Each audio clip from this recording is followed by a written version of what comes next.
hang on a minute. I've completely messed this up. 1 second.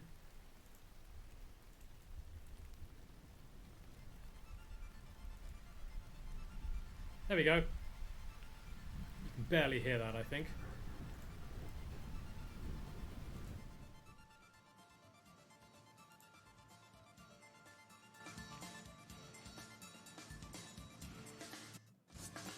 Ah, fuck. I completely messed up my sound levels. Whatever, I think that's probably okay. That should be fine. Yes, we're very professional here. Hello everybody and welcome to another stream of Dodging Errors and Stealing Vocab. Yes, we are in fact here, TNT. Good to see you. The stream is in fact functioning correctly to a certain extent. It's functioning. Yeah, that's the thing. Jedi Pilot, yes indeed, 2 streams in 1 day. First was for writing, the next one is for editing and publishing. And Sfu, you didn't expect to release today. Well, we are releasing a stream. We are releasing a publication anytime we have 3, at least minimum 3 chapters ahead. Now we may or may not be publishing next week, but right now we do in fact have the full 20 scene backlog. This chapter is going to have. I'm not actually sure how many releases this particular chapter has, but it has more than 3 scenes. But one of them is quite long. I'm actually a little bit miffed because I thought I seem to recall that I wanted to put the Montrose scene at the end of last releases because it bookended that particular collection of scenes quite nicely. But I either forgot or decided against it. Whatever. We're putting it at the beginning of this chapter. So Lord Slytherin's adventures in Montrose with the lords there. We'll go at the beginning of this chapter rather than at the end. That's fine. This is also going to be a reasonably long editing stream, so we're going to have to jump in reasonably quickly. Chop, chop, swift, swift. We have 5,765 words to get through. So, yeah, that's a thing. So, I also believe that I am correct in thinking, Sfu, that we decided that we were going to just go with editing it like this, and that we would let the potential edits from the public collect, and that when we do a comparison edit, we will do that for a public release in the future, rather than doing it right now. Yes, that is correct. Yeah. Right. Let's jump in here then. We need to get moving. Montrose, Scotland, 4 days before the Wizengamot weekend. Lord Zazu clicked his tongue as he and his companions waited for their guests to finally appear. They'd chosen the Wizard's Wand for their meeting, a pub famous for its cheese and niffler pies, not because it was the best Montrose had to offer, but because it was pretty much all Montrose had to offer. Well, that bit that was magical anyway. The magical population of Montrose had swelled over the last 100 years, from just over 100 at the turn of the century to nearly 500 today. But over that same time, the central enclave, where magical business was officially allowed to be carried out, hadn't grown a buggering inch. The sound is a bit low. Are you talking about my sound? Are you talking about my sound as like speaking, or are you talking about the sound of the music? Me? Okay, well, that's easy to fix. Hang on. How about that? How's that now? Is that better? Let me just quickly check this as well, see what we've got here. No, that one should be fine. How's that? Better? Excellent. Okay. Perfect. Brilliant. Okay. Lord Zazu would have loved to put their guest up in his glorious and incredibly expensive manor house, but that wasn't possible because he didn't have one. Not many lords did. Oh shit, you're right. Hang on. There we go. Yeah, I was looking at myself on the screen without the text. I don't know why I didn't do that. That was a bit silly. Yeah, exactly. Professional streamer, 100%. We are such a slick operation here. Like, words cannot begin to describe just how on the ball we are with our schedules and our technology and everything. We'll just, that's fine. You know, we just go along. We go along with what we have. We'll probably get better over time. Maybe. Possibly. Continuing. Those lords whose families had graced them with such good fortune tended to be the default leaders, not necessarily because they themselves were such amazing politicians, but because on the one hand money talks, and on the other because plotting the glorious future of the noble wizarding race felt so much more on brand when done in grand dining rooms with mahogany tables, silver cutlery, and giant marble pillars, rather than in the tiny booth of a smoky... hang on. Yes, smoky is a noun, yes. But it's a kind of confusing noun, so I think I'm going to add tavern there, just to clarify. Rather than in the tiny booth of a smoky tavern, with damp floorboards, rotting thatch, and a draught with an all-you-can-eat pass. This was not how Lord Zazu imagined his first encounter with their soon-to-arrive guest. Hang on. This was not how Lord Zazu imagined his first encounter with their soon-to-arrive guest would go. Yes, this is not how Lord Zazu imagined his first encounter with their soon-to-arrive guest would go. A little bit confusing that, but a little bit of a tongue twister. That's fine. He'd been looking forward to this meeting of minds for a while, and in his imagination he'd always pictured it as him turning the corner in Slytherin Manor, or maybe Malfoy Manor, and there he'd be, tall, ominous, and masked. "Ah, Lord Zazu," he'd say in a deep rumble and a nod. "I have been looking forward to meeting a mind so much like my own." And he'd nod back. "As have I, Lords." Okay, I'm gonna be frank with you guys. I can't do a lisp, or maybe I can do a lisp, but I'm gonna give it my best shot. But if I can't do a lisp, then just forgive me, okay? We all know that Lord Zazu has a lisp, okay? And he'd nod back. "As have I, Lord Slytherin." Yeah, see, I can't. As have I. And then they'd talk about everything. The future of the wizarding race, the Albion, the magical empires of the past, the true nature of power. And Lord Slytherin would listen.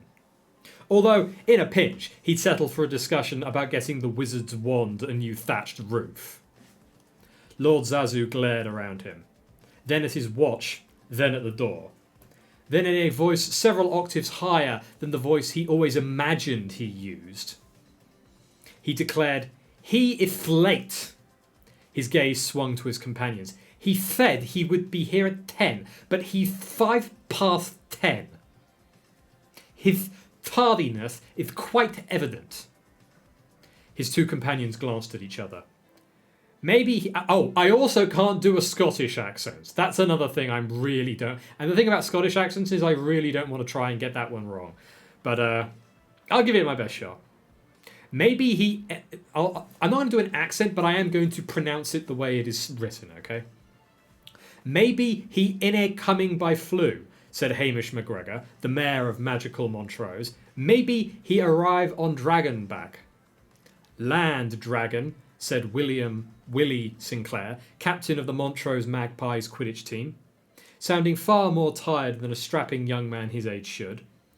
"Probably he's having to deal with Hamish all the time." "His betrothed is a land dragon," the boy clarified. "He isn't going to walk all the way through the Scottish Highlands on the back of a giant 15-ton bloody monster. The Muggles would spot it. And it's too slow." "I dinna know about no land dragons," McGregor countered. "They sayin' dragon and dragons fly. Why cannae the last nae fly?" Willie sighed. "Because it's not really a dragon, Uncle. It's called a dinosaur, and they all died out before humans evolved. People are just calling it a land dragon." He looked towards the fireplace. "No idea why," he muttered, not quite under his breath. "It's not like dragons have feathers." "If the lass be having feathers, then by Merlin's beard she should fly right enough," McGregor said. "Birds have feathers and birds fly. Are ye sure she cannae fly?"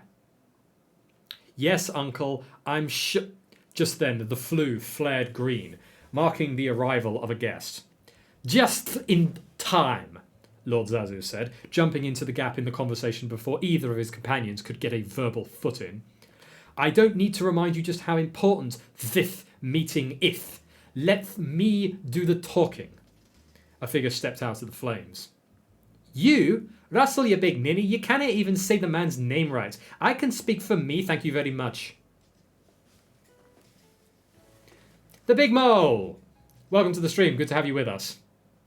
That statement calls for a surprise ostrich? I'll take your word for it. Oh, you're talking about the statement about birds with feathers not being able to fly. Right, yeah, fair enough. I mean, penguins as well, right? There's a good number of examples. This is very much, this is very much sort of unsophisticated logic. Yeah. Lord Russell Zazu flushed red as the mysterious Lord Slytherin stepped towards their booth with all the self-assurance, and majesty of a true Lord of the Wizengamot. Gentlemen. And before Zazu could think to do or say anything, the masked man, of whom most of magical Britain had only ever before heard rumours and whispers, was there, sitting down at the table with them. I understand you have a proposal. Yes, Zazu said quickly, thanking the stars for the obvious opener. You see, we were thinking, what with you now being part of our community, thought of, that you might like, that you might see it worthwhile. And it is worthwhile, I assure you, that you might... Zazu's heart was beating a mile a minute. He'd often sat in on meetings of the dark as a lord with a valuable seat to fill, but he rarely said anything. His family had once been one of the major players in magical Britain, known for their fiery oratory and silver tongues. Alas, that reputation had led to their downfall. The rules of the Albion ensured that the country didn't devolve into one almighty blood feud, but that didn't mean that there weren't ways to lay a family low. A bitter enemy of his great-great-grandfather had, at great personal cost, cursed his nemesis to always speak with a lisp, and that curse had passed through the family line all the way to him. Okay, so that is spelt incorrectly. That should be nemesis. Okay.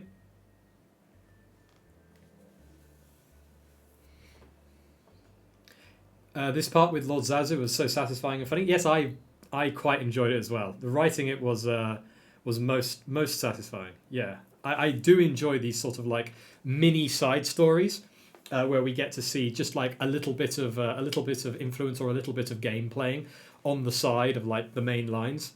Yeah. No curse breaker had been able to do anything. To break the curse would likely kill him and anyone related. And the result, to a family that prided itself on elocution and passionate speeches. Okay, so this is not spelt correctly, but the spelling corrector wants me to spell that as election, which obviously isn't correct. So I'm going to go to Google and see if it can help me. Okay. Elocution? Elocution? Elocution. Okay, there we go. Found it. Got it.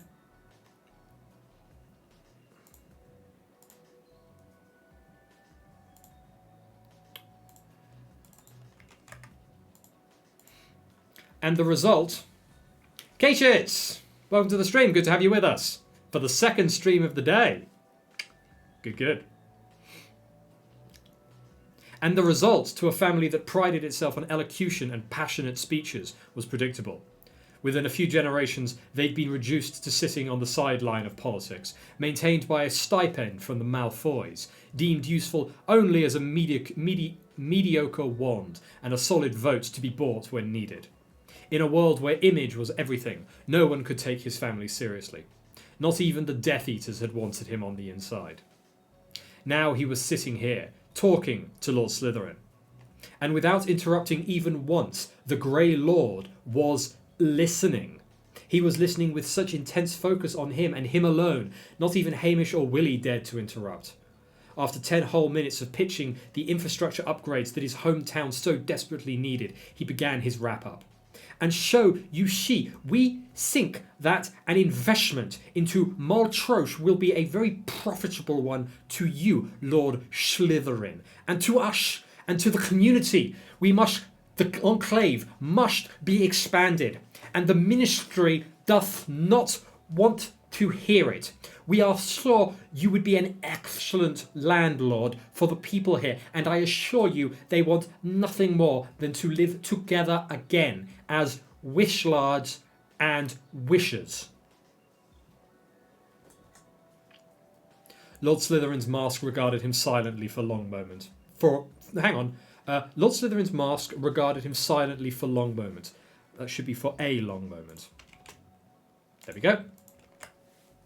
Can someone clip this? Lord Slytherin's mask regarded him silently for a long moment.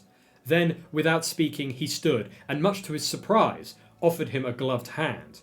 Not to shake, but to take. Exchanging cautious glances between his two companions, Lord Zazu slowly took the hand. Lord Slytherin then led him away. Russell didn't say anything. He was very good at that. He didn't say anything as the masked man led them out of the wizard's wand, out into the overcast magical enclave of Montrose. Nor did he say anything as he was led like a maiden by her suitor through to the walled entrance and out into the Muggle world. In here, Lord Slytherin finally said, as they arrived at the door to a nondescript Muggle residence. Lord Zazu bit his lip, but didn't object. He probably should have. He probably should have demanded to know what the hell was going on, but something stilled his tongue. McGregor and Willie were following them, and between them... McGregor and Willie were following them, and between them... I think I'm going to get rid of the between them. I don't think this is needed. Yeah, it's implied. McGregor and Willie were following them, and looked like they were about to burst from curiosity. Zazu stepped into the house and heard the door close behind him with a click, leaving him now alone. The room was bare, except for a chair on the far side, bedecked with chains and Muggle locks. A sign above the chair said, "Sit here and fasten the locks." Heart speeding up, Zazu did so. He was starting to get more than a little worried now, but he was sure Slytherin wasn't going to try and pull anything. This whole meeting had been their idea.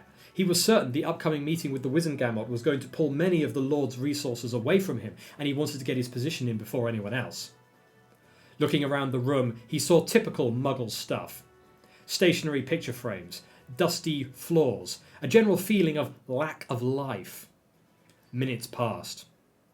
Then a panel in a nearby wall slid back, revealing a large crate with air holes, the kind you might keep a wild animal in. Zazu's heart rate sped up. He pulled on the chains just to test, and yes, if Lord Slytherin tried anything, there wasn't much he could do about it. Slowly, the crate started to move towards him, scraping along the floor as though being pushed by muscles, rather than with magic, as any decent wizard would. As it moved closer, he tried to see what was inside the crate, but no luck. There was something there, something moving, but for the life of him he couldn't see what. Then it was scraped to a stop. I think I'm going to get rid of the was. Then it scraped to a stop right next to him. There we go. Then it scraped to a stop right next to him, and Lord Zazu felt what he could only think to describe as weird. As though someone was draining something out of him, like he'd been casting all day and was now feeling the results. Except he didn't feel the horribleness of magical toxin buildup, just the emptiness, the loss. He didn't like it. He really didn't like it. But at the same time, he didn't want to stop, because while he felt that very important thing draining out of him, he also felt something else draining out of him too. Something sludgy, as though he'd spent his entire life with his head in a vat of gunky oil, only now to be taken out and rinsed off. Something horrible was leaving his soul. After what felt like an age, the crate started to scrape back again. As it left the room, he thought he saw the briefest flash of a human eye looking at him through one of the holes, but he was sure he just imagined it. The wall panel closed with a thud, leaving him alone once more. The front door opened and Lord Slytherin walked in. With a wave of his wand, the chains he'd restrained himself to the chair with... with a wave of his wand, the chains he'd restrained himself to the chair with all fell away. "How do you feel?" he asked. "Weak," Russell rasped out. "Weak as a kitten with dragonpox. What the hell did you just do to me?" "I didn't do anything, my friend," Lord Slytherin replied. "I merely offered you a seat." "Lord Slytherin," Russell began, before stopping. "Lord Slytherin. Oh, will you go away? No! Go. Sorry, being interrupted by my AI Grammarly. Being interrupted by Grammarly. Keeps popping up things over words when I hover over them, so that I can't see what I'm reading. "Lord Slytherin," Russell began, before stopping as the word he just said registered with his brain. "Slytherin," he said again, slower this time. Lord Zazu's eyes widened. "Slytherin," he said, louder this time. He was still rasping, but the hesitancy of energy conservation.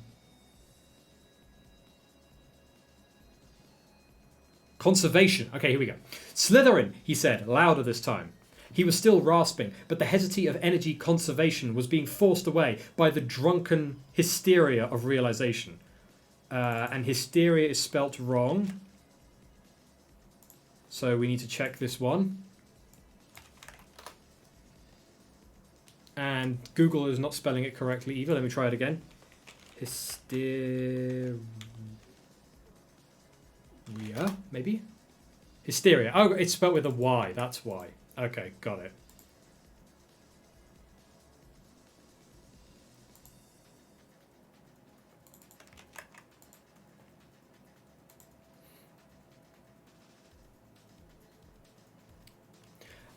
Chiran. Okay, yeah, okay. As any decent was. Okay.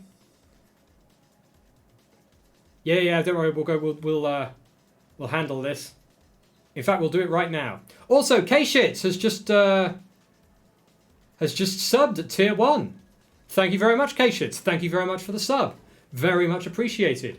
And your message was random messages, which is perfectly legit. I very much appreciate it. Thank you very much, K-Shits. Okay, so we got hysteria down. Let's quickly go up and also change the descent to deceit, as any decent wizard would, rather than any descent wizard would. As any decent wizard would. Thank you very much. Well spotted.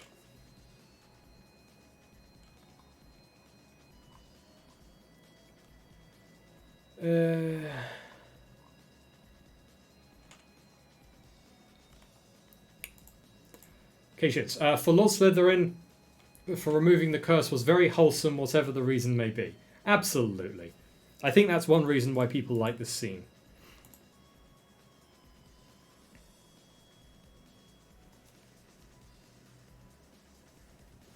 Slytherin, he said, louder this time. He was still rasping, but the hesitancy of energy conservation was being forced away by the drunken hysteria of realization. Slytherin!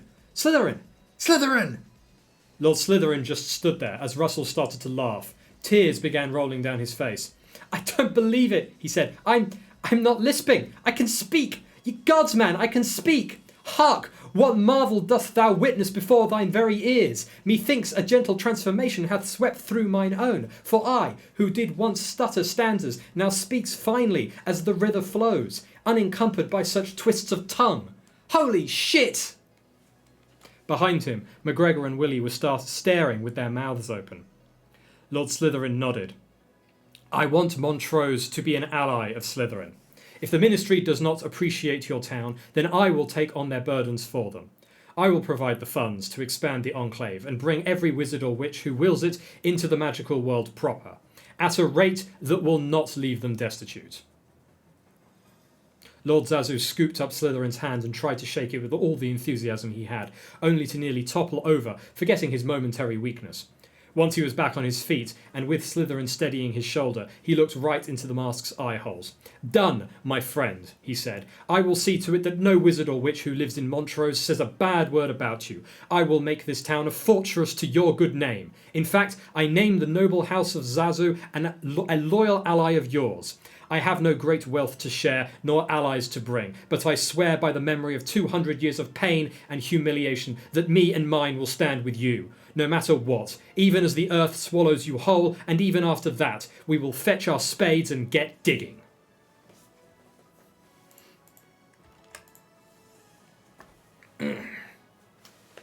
Kashitz, how exactly did Lord Slytherin remove the curse? Is it something we've seen before? Yes, it is. I'm perfectly happy to say this. I don't think this is a spoiler. I believe this particular scene is one of those scenes where I have written it with the intent such that and I mean this with.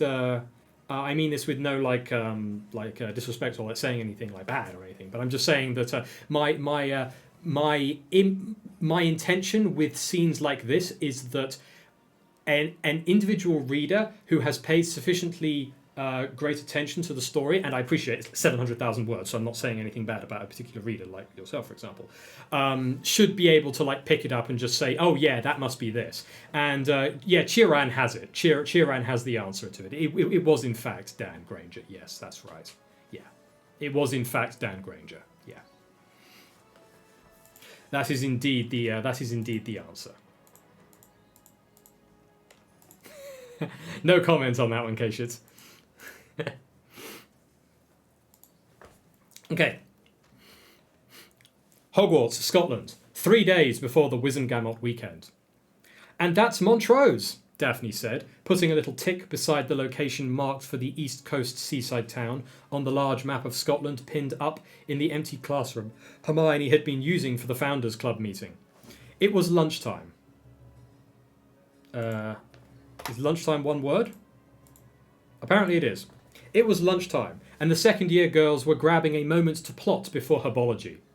Add that to Wigtown, I can't pronounce these names, or at least I don't know the proper pronunciations for them. Banchory and Portree, and we've now got a direct influence in every major Scottish magical settlement north of Edinburgh.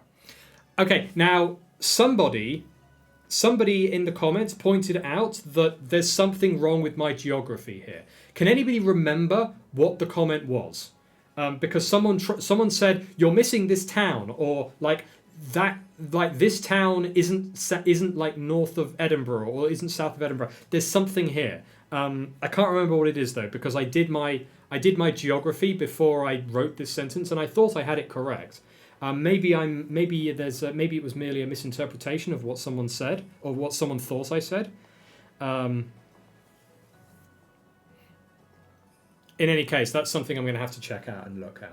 Although I'm not sure if I can do it now then, though.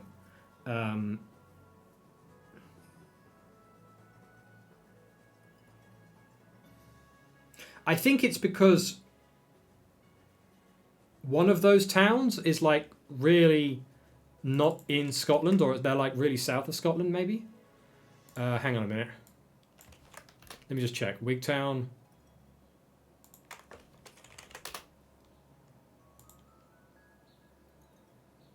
Okay, so Wigtown is there.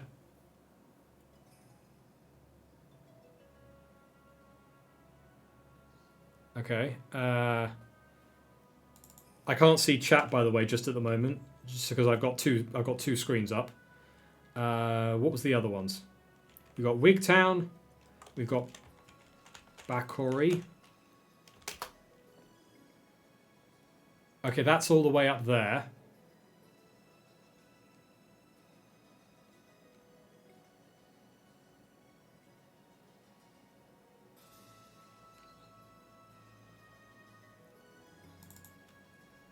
And Portree.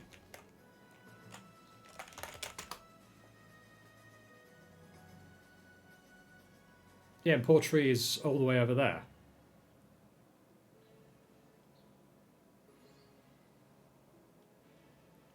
So I'm not sure what was incorrect about this.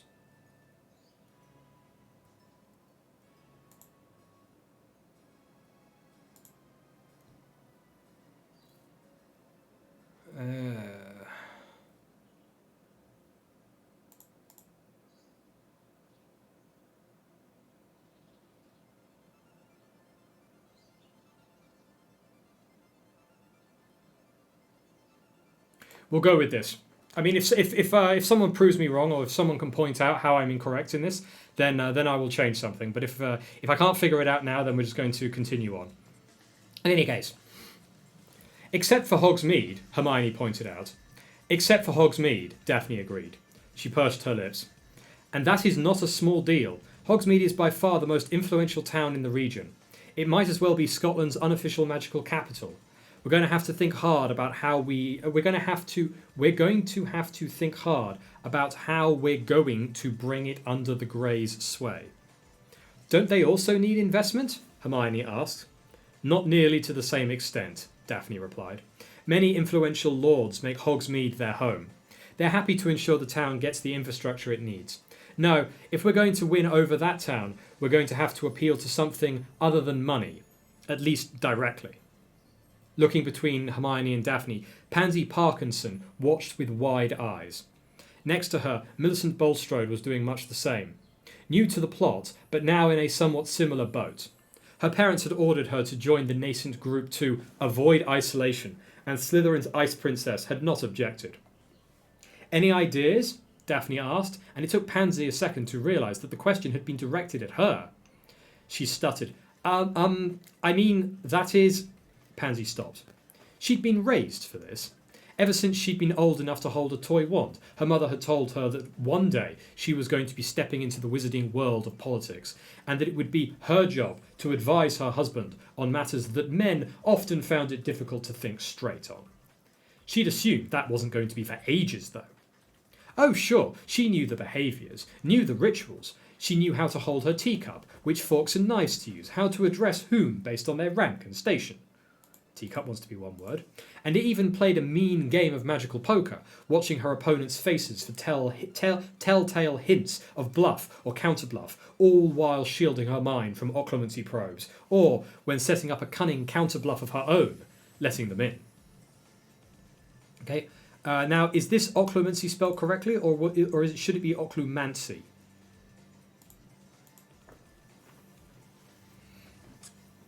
Zardetta, welcome to the stream. Good to have you with us. How's the stream going? So it is Mency. Thank you very much, Sfu. It's going well. We're ploughing through this, but I think this particular scene, the previous scene, was both long and written well enough such that I could just go straight through it in almost one go with very few corrections. It was a pretty good writing session, that one was. Also, Void God. Has Dan been able to master his powers and use selective magic nullification? We're going to put that one under spoilers. However, in that I'm not going to comment on it. However, I'm sure that someone in chat can look up the relevant sections of the story that may or may not have dealt with this particular subject and give you an update on what has been going on in that particular field, if anything, of course. I'm sorry for the divergent answer, but I do not want to risk saying anything that potentially I haven't actually written yet, and thus creating a spoiler. You understand, especially on matters such as this.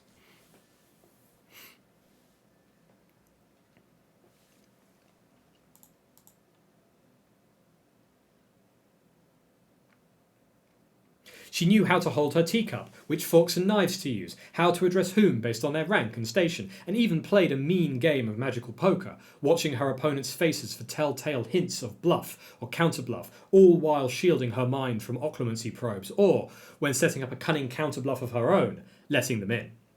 She'd known all this, but she was quickly coming to realise that she hadn't actually been ready, and hadn't expected to need to be for a long time.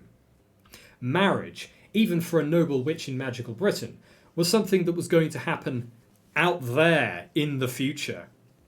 She hadn't really expected to be sitting in on a high-level strategy session for a major political faction, when she wasn't even old enough to visit the very wizarding village whose political conquest was being discussed, not without a signed note from her mother or father.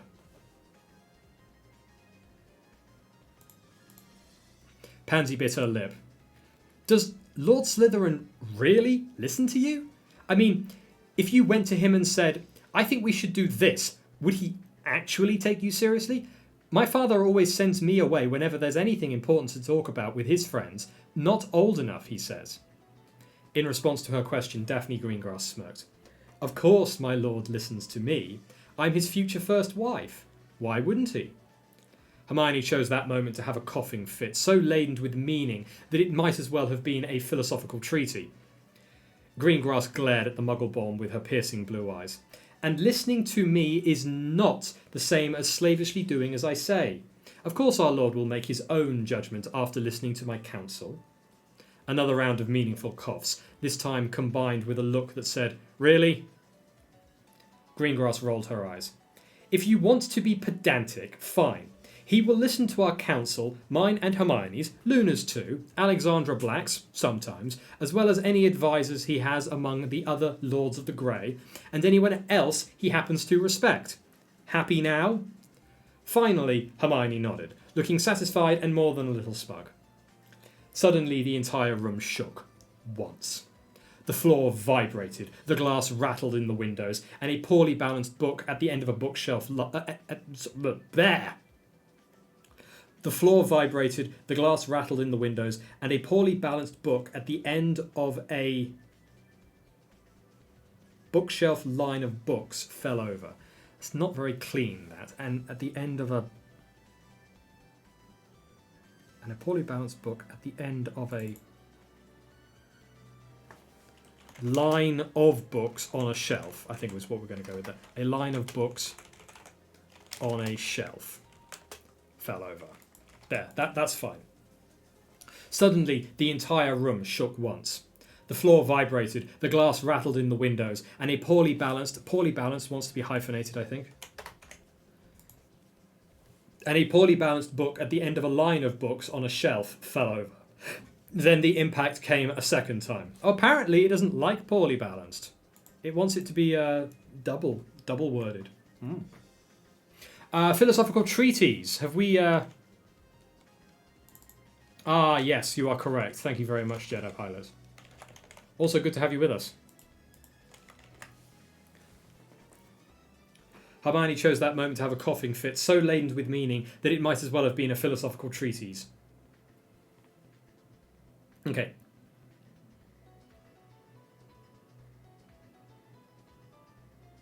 The floor vibrated, the glass rattled in the windows, and a poorly balanced book at the end of a line of books on a shelf fell over. Then the impact came a second time. From outside the window, down on the Hogwarts grounds, several teenage girls screamed, a skirt-wetting cry of utter terror that just seemed to go on and on. Several more impacts shook the room before the sun was blocked out and a gigantic eye appeared in the window. A third-floor window. And this apparently wants to be hyphenated.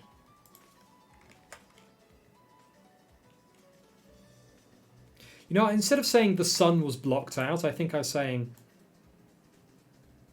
I'm going to say the room darkened. Actually, no, because it's not just one window in the room, right? Several more impacts shook the room before...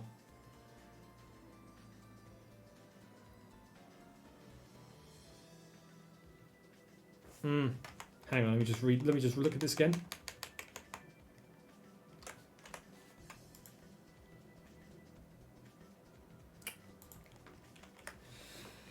Before the sun was blocked out, before the sunlight through the window vanished. Yeah, I like that. Before the sunlight through one of the windows vanished.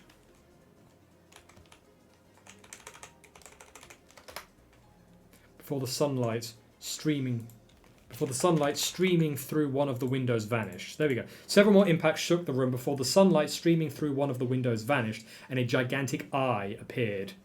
And a gigantic eye replaced it. There we go.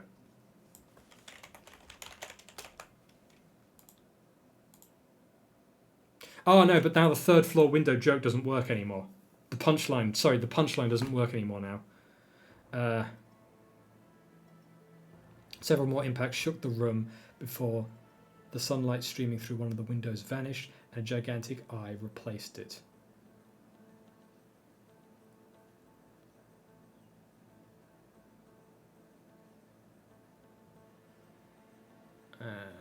fucked the. I've messed the emphasis up on the sentence. I'm going to copy this.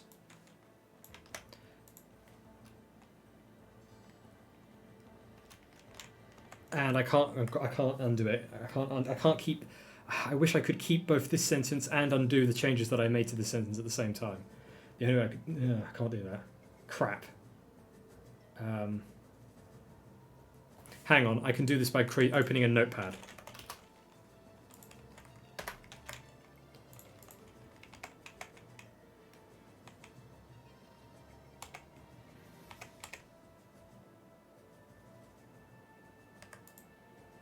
Okay, several more impacts shook the room before the sun was blocked out and a gigantic eye appeared in a window. Okay, so we need to keep the window thing.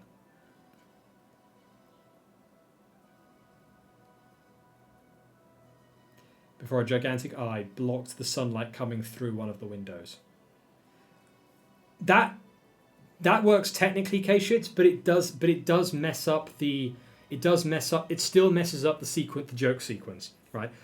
And I say joke, what I mean is like the impact sequence, right? Because what we really want is we want the reader to first process the sunlight going away. Then we want them to process the eye, and then we want them to process the fact that they're on the third floor, right? So it is, for best impact, you do want to make the reader process those facts in that order.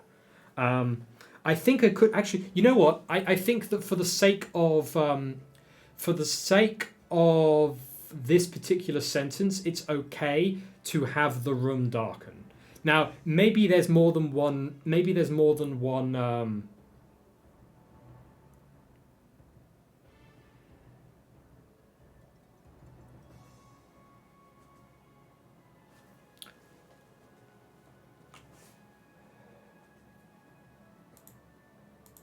Several more impacts shook the room before.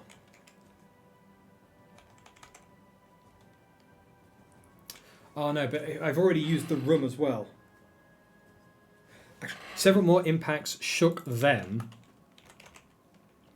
before the room darkened.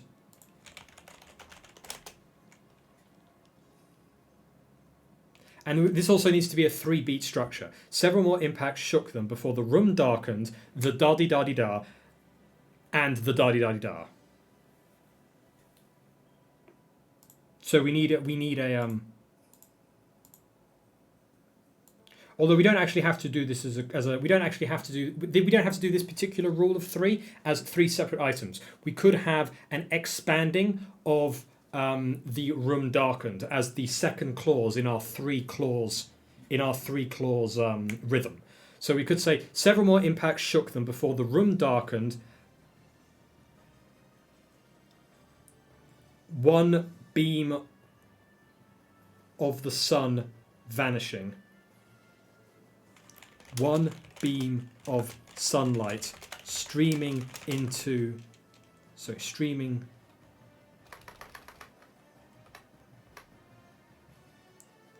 one beam of sunlight streaming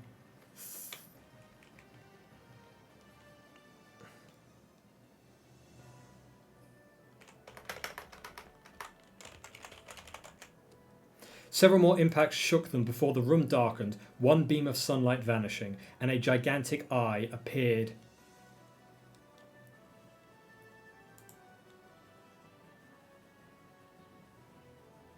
in a window. A 3rd floor window. Zardetta, I could make a new line for it and then leave it alone, like they were at the 3rd floor or something like that. The problem with that is if I do that, then that becomes that brings the POV in closer to a potential POV character. A 3rd floor window feels like a sufficiently casual aside that it's being made by the narrator. I don't know. You're right. I could do that. There is a very subtle. There's always a subtle game that needs to be played between whether or not something is being said by a POV character or by the narrator, and there is a meshing of those two, right? Like sometimes it's 100% purely and very obviously the narrator who's saying that. In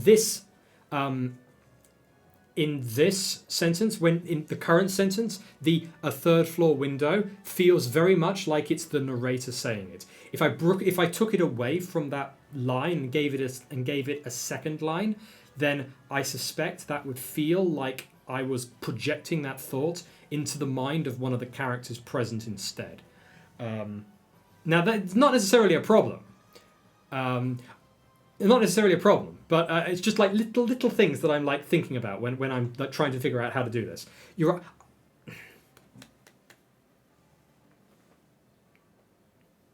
Incidentally, if anyone wondered why when I'm doing my writing streams like in the afternoons, why it takes me like a whole hour to write like 300 or 400 words, this is why.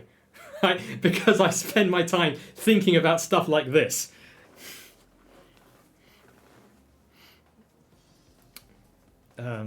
Several more impacts shook them before the room darkened. One beam of sunlight vanishing. And gigantic eye.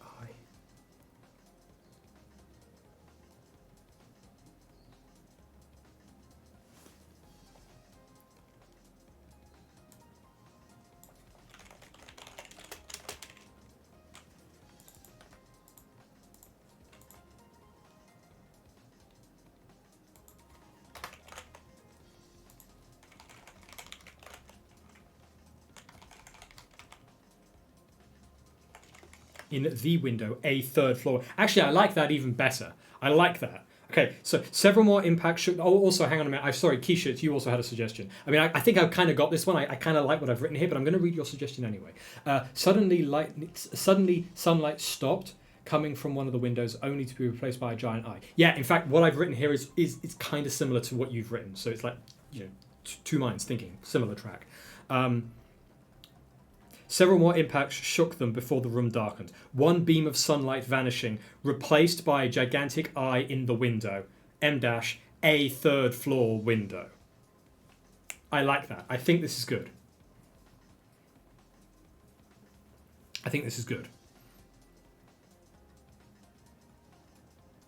Yeah, this is absolutely good. Here we go. Pansy felt a wave of primal fear sweep over her as the eye's pupil contracted, staring right at her. She knew what it was, of course, but that didn't help. A moment later, the giant form shifted and a first-year girl with dirty blonde hair and radish earrings was hanging onto the ledge outside the window by her fingertips.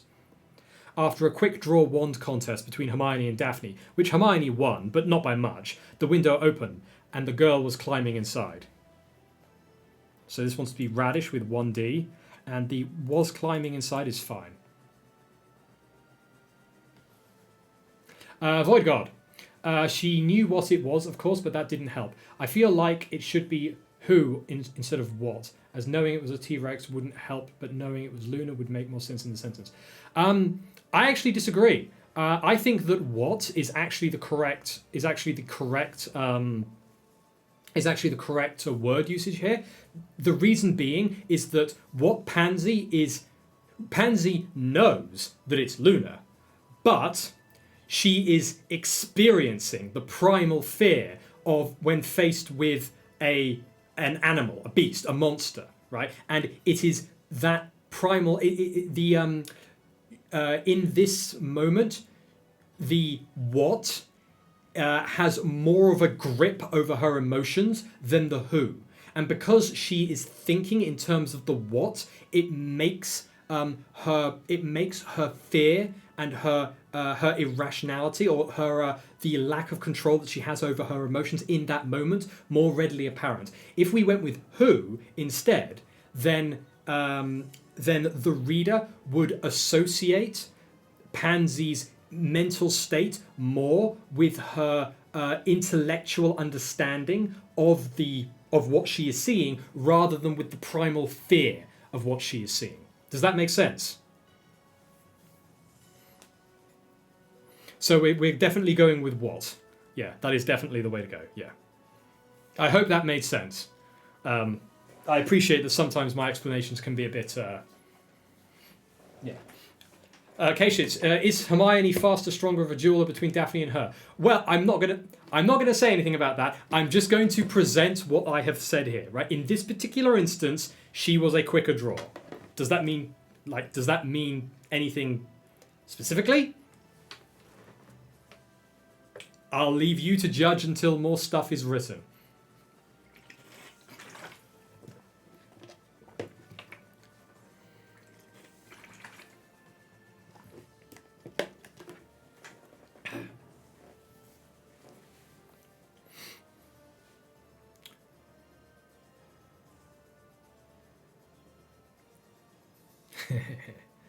Okay, let's continue.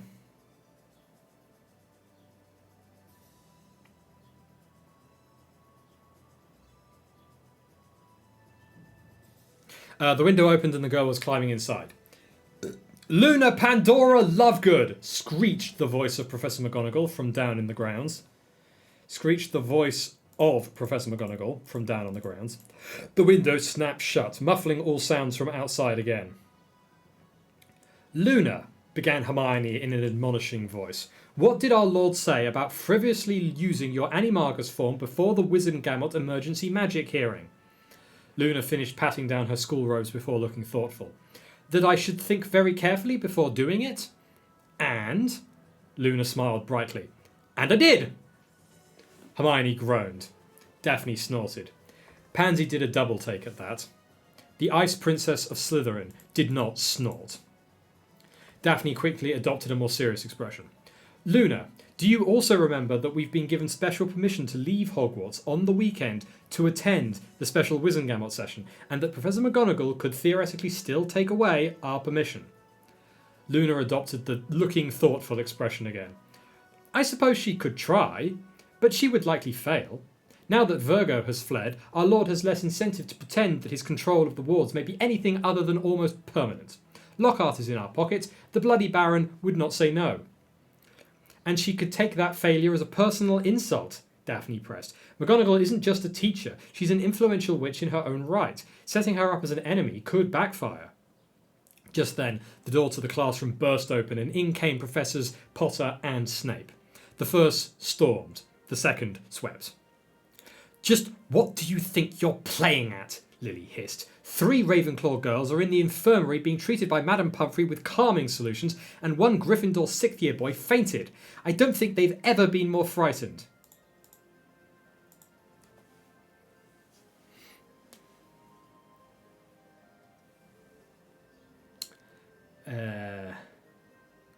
Oh dear, Luna said, and the dreamy delivery meant that Pansy had no idea if the girl was being genuine or just really, really sarcastic. Do you think Boggarts can turn into T-Rexes? You might have to get a larger Dada classroom. And Pansy still had no idea. At that last statement, Snape swept forward and towered over the petite blonde. I know you believe that you're Sorry, I'm going to go for a proper Snape voice here. I probably won't be able to do it correctly, but who knows, right? Actually, no, I can't do it. I can't go for it, but I'll give it my best shot. I know you believe that your betrothal with Lord Slytherin means the rules do not apply to you, Miss Lovegood, he said in a low, dangerous voice, but I assure you they do. 100 points from Slytherin and detention for a week. Ooh, extracurricular activities. Luna clapped her hands. Are we going into the forest? The edge of Snape's lip curled. No, I think not. I think we can find something more appropriate. Luna looks up with a curious expression as if to say, what? Snape smiled. Worse than any expression thus far. I think some inter-house team building would be appropriate. Something to build bridges and ease tensions. As such, you will report to Gryffindor Tower every evening until weekend. I think John Potter could use some help answering his fan mail. Pansy had seen many things she didn't think she would over the last few months, but one thing she had yet to see was Luna looking anything other than either dreamy, joyous, or pouty. Luna's expression fell. Under her breath, she quietly muttered, "Oh, pooh." Okay, now fan mail wants to be two words apparently. Gryffindor Tower wants to be capitalized, and apparently we need to remove it either because other than dreamy, joyous, or pouty, yeah, because it's not an either, right? It's just joy. It's just one of those three. Zardetta, earlier I used double quotes to suggest saying something. Change it to single quotes for consistency. Yes. Also, I will do that, Zardetta, when we are back. We are now on ad break. We will be back in 3 minutes, everyone. 3 minutes. Sorry, we will be back in 3-minute ad break. Probably a couple minutes after that as well, just so that I can get up and stretch my legs. Will be break. Okay. Also, K-Shit will. Yeah. Hang on. Be right back. Ad break.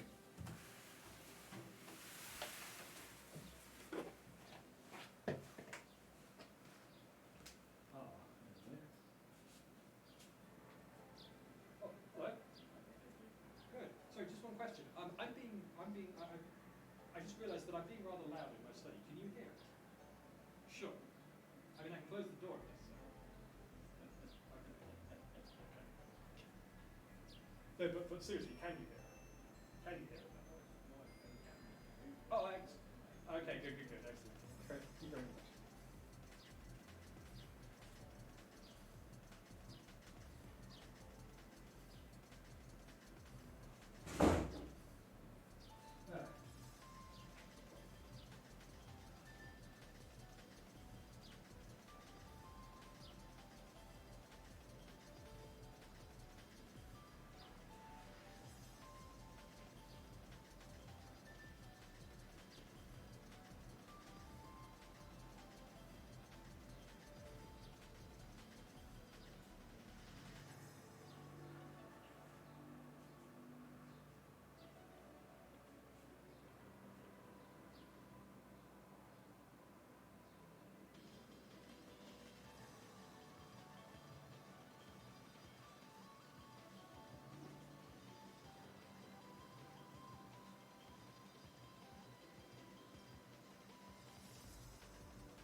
Break's almost over. Yeah, I know. I mute the mic. I realised that.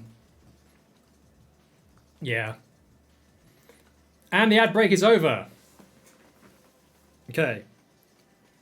Yeah, I don't know if you heard what I was. I don't know if you heard what I was saying, but I just had a quick conversation with the neighbours. They're around for their holiday break. They're on the.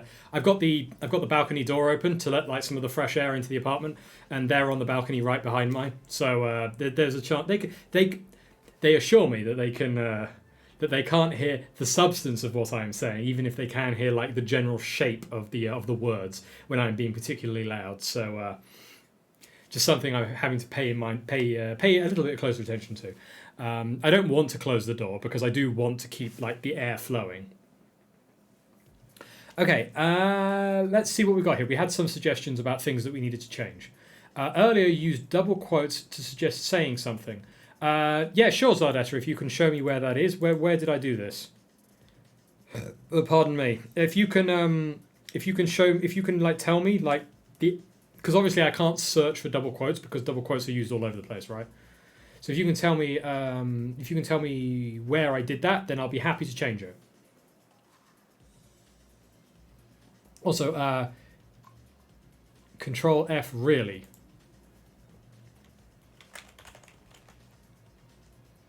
Yeah, there's a lot of reallys.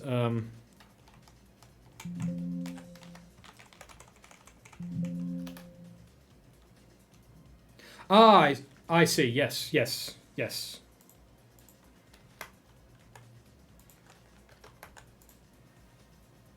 Yeah, that's fine. Also, I'm okay with the capital. I'm okay with the capital.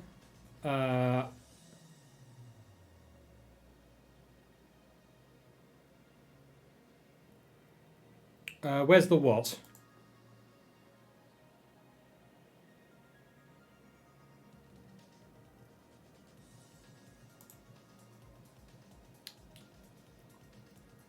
Get Neuralink implant to talk with your mind. I'm not entirely certain that I'm ever going to do that. Okay, K-Shirts, Snape, 100 billion zillion points from Gryffindor. Lily. But Sev, they are from Slytherin. Snape, I don't care. Quite. Mm-hmm.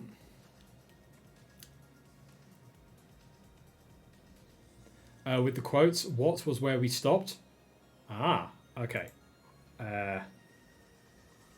Let's scroll down there.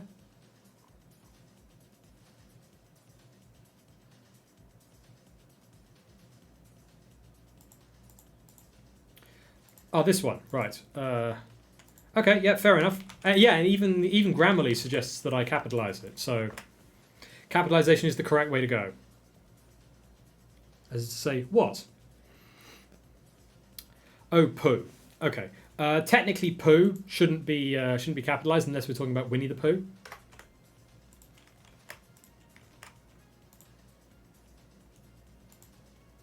And we're not. Just to be clear about this.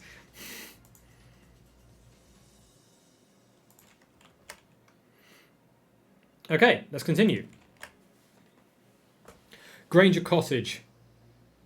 No, is that it? Right, I think not somehow. The last time I saw a Harry Potter Disney crossover, it was Perfect Lionheart.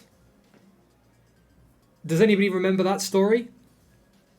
Perfect Lionheart did like a story that was a Harry Potter time travel story. Was it a time travel story? I can't remember what it was, but it was a Harry Potter time travel story, and as with all like Perfect Lionheart stories, it basically built up to a crescendo and then like stopped. But the crescendo was basically like Alice in Wonderland arriving in London as a kind of magical envoy to the Queen, and they sort of did a massive like magical parade through London. Yeah, Partially Kissed Hero, that was the one. Yeah. Hey, there are lots of good things about that story, but there are lots of things that were also very, very iffy.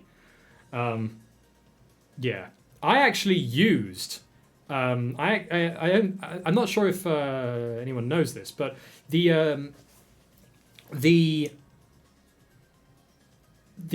chapter Ginny training in Dreamland, that the structure of that chapter was actually modeled after the writing style of Perfect Lionheart. Yeah, that's I basically looked at like the way he structured his stories, and I say, okay, I'm going to write a chapter in the same way that Perfect Lionheart structured his stories. You think you told it a few years back? Yeah, I probably did. Yeah. Anyway, yeah. So no Disney crossovers.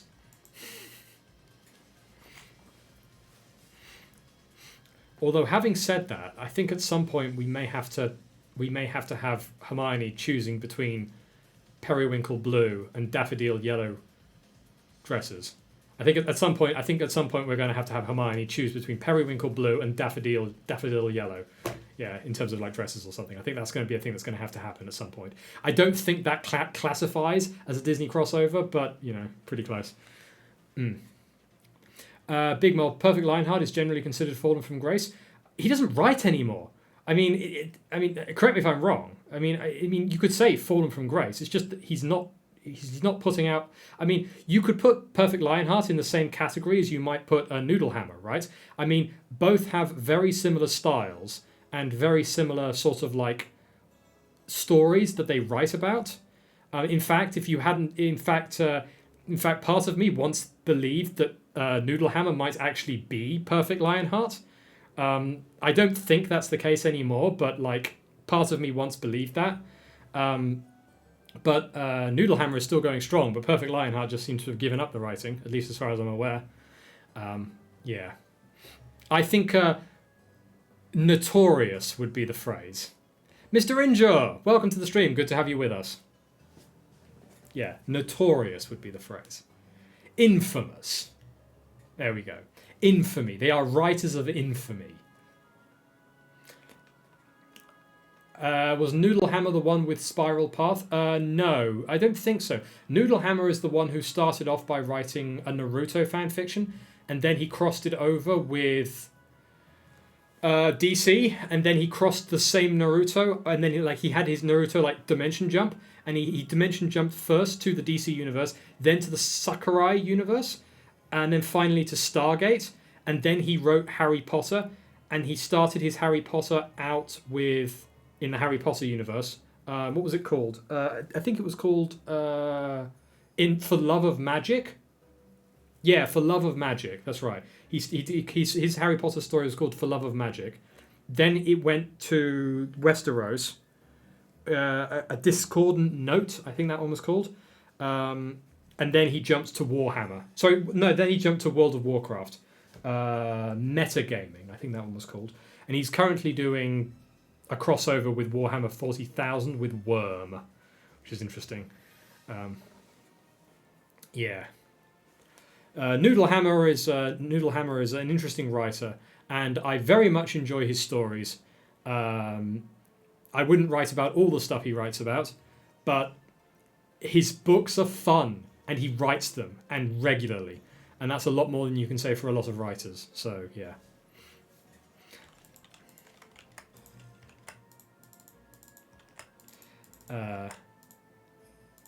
And I also think that I detected at one point a "I'm too good for harem" sort of like direction to his writing, but thankfully he gave in right at the end of right at the end of the World of Warcraft story, and had Harry Potter absolutely bang Jaina, which is what every single one of the readers wanted. And the fact that he realized right at the end that yeah, actually that is literally what everyone was there for. 10 out of 10. Well done, my dude.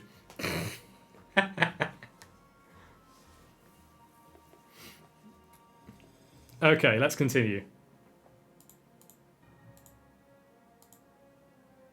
Granger Cottage, Garsay Island, 2 days before the Wizengamot weekend. Deep beneath the ground, Claire Cooper ran her mismatched eyes over the second nearly complete massive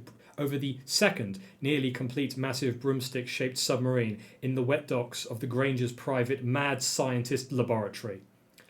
Lowering the beam, called out a newly recruited graduate wizard as 3 of his fellows held their wands aloft, manoeuvring a large length of solid wood that had to weigh several tons onto a third carefully laid out portion of the laboratory floor.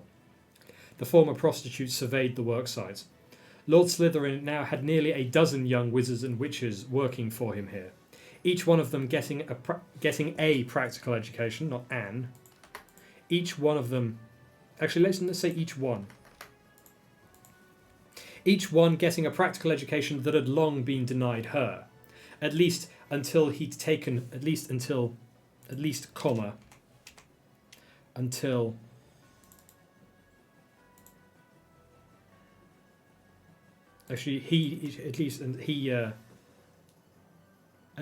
he'd taken her into his service. Yeah, that's fine.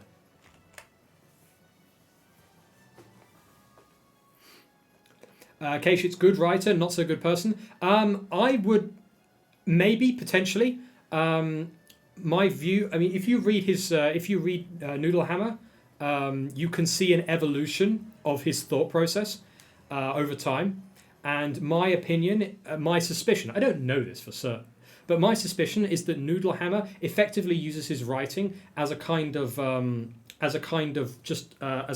whiteboard onto which he projects his current philosophical thoughts of the day, right? So he'll like play with an idea, and then he'll have one of his characters like verbalize the ideas that he's playing with in his mind, right? And so he'll have a character say something that could be like very controversial because he just like goes straight from his mind onto the character, and then he sort of like reads it as it's published, and then he'll like play with it, and he'll like go with a different direction. Then he'll play with another idea. The point is that I suspect that Noodlehammer's thinking has evolved quite a lot over the years, but that evolution is a direct consequence of the fact that he has written so much, and he has written a lot of stuff, much of which is very controversial.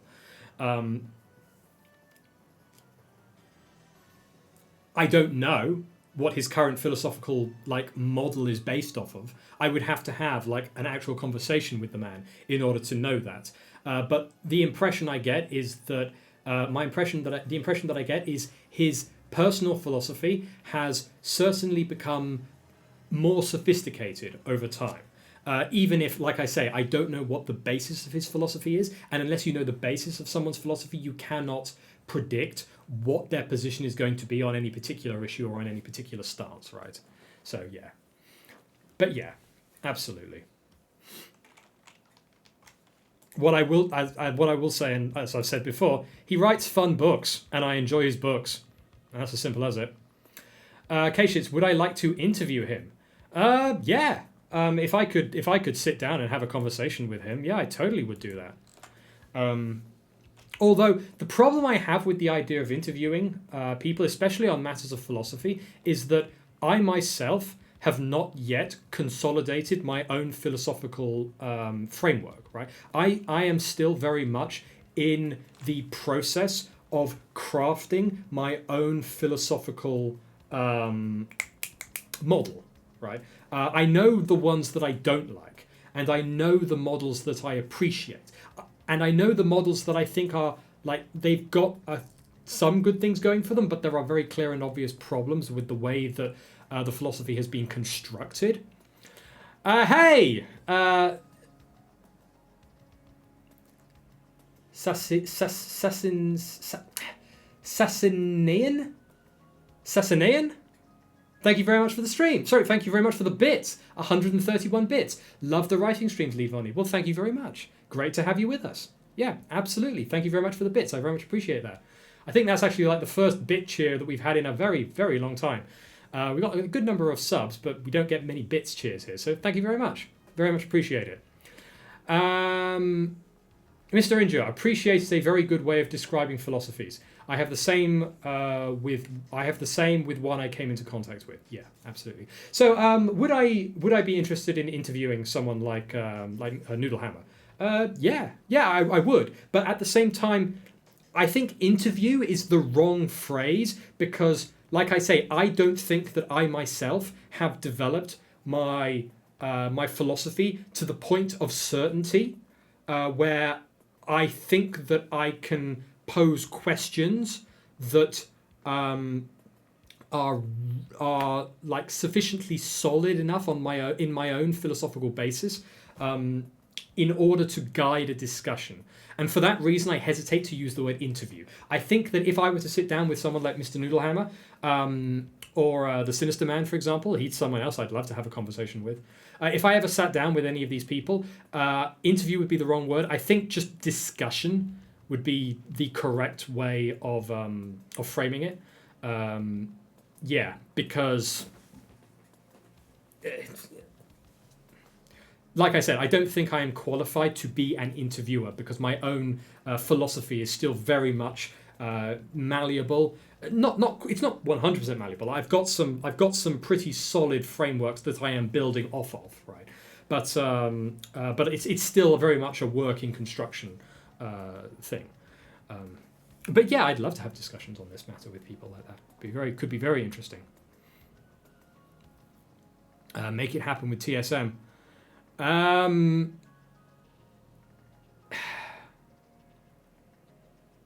don't know. If I'm in a very good groove right now with my writing, and all of you know how important it is for me to have a good groove with my writing. I don't want to distract myself from that by initiating another project on my own terms. If someone else was to come to me and say, hey, we've organized an interview or we've organized for you to have a discussion with XYZ person, would you like to do it? Here's a date, here's a time, be on Zoom here, we'll record it. or any other like technology. If someone were to come to me and say, we've arranged all this stuff on my behalf, could you do that? Then I would say, sure, give me an hour and a half, we can do that. We can make that work. I don't want to put my focus, attention, resources towards anything right now that's not writing, simply because you all know how delicate and how valuable that is for me. Yeah. Anyway, thank you. Queenie, what's that fix with the Vila Granny harem member? What?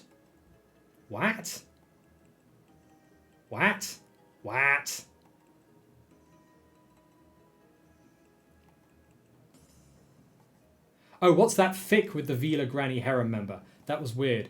There's this guy called Noise that did an interview with Fricks 2 years ago. Huh, interesting.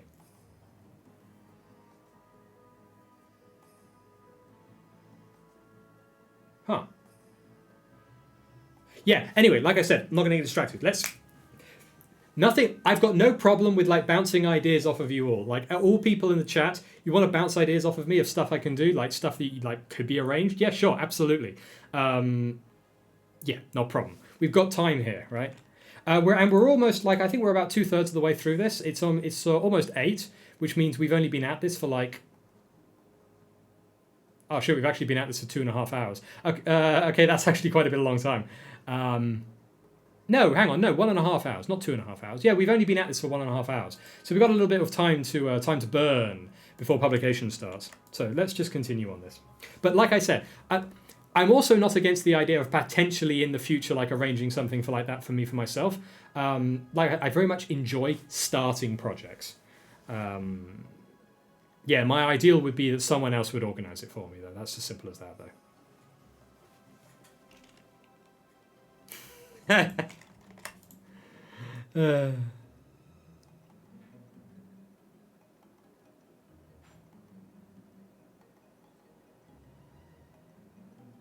Off to the side, a massive American flag hung over the first completed broom sub of the series. The series that was based off of the first prototype. That even now was pulling up gold and treasure from the depth of the Atlantic Ocean. That one had been completed for nearly 2 weeks now. They were just waiting for the demonstration round of Makusa procurement process. Apparently, it was going to be soon, very soon. They were just waiting for the demonstration round of Makusa procurement process. Sorry, for the demonstration of the. There we go. Of the. Sorry, hang on. No, that's not right. They were just waiting for the demonstration round. There we go. They were just waiting for the demonstration round in Makusa's procurement process. Apparently it was going to be soon, very soon. There we go. Yes, Mr. Injure, that's exactly correct. Next to her, Madame Goose, head mistress of Madame Goose's home for the magically gifted, watched the proceedings with a hawk-like expression. Unlike Claire, this was the head mistress's first time visiting Garcet Island. Right, strap it down, called one of the female witches Claire vaguely recognised as a 6th year at the boot. Binding spells shot around the wooden beam, lashing it into place. On the other side? That should be on the other side. There we go. On the other side of the workshop, some unknown muggle machine started whirring in the no magic allowed zone. This seemed like a productive enterprise, Madame Goose eventually said, in a tone of voice that suggested she was genuinely surprised to not find the place on fire on arrival. Lord Slytherin has big plans, Claire replied, knowing this is what was expected of her. He values your trust and wishes nothing but the best for those you send his way. Madame Goose pinned her with a look that stripped bullshit from the soul faster than a killing curse. Please do not kiss my arse so, Miss Cooper. I know full well Lord Slytherin is a man of responsibility. Your own entrance into my care is proof of that. Claire winced. Yes, Madame Goose. I was merely expressing my surprise that he has taken our students and so quickly turned their wands to crafts and spells for which we did not specifically train them. Yes, Madame Goose, Claire replied tersely.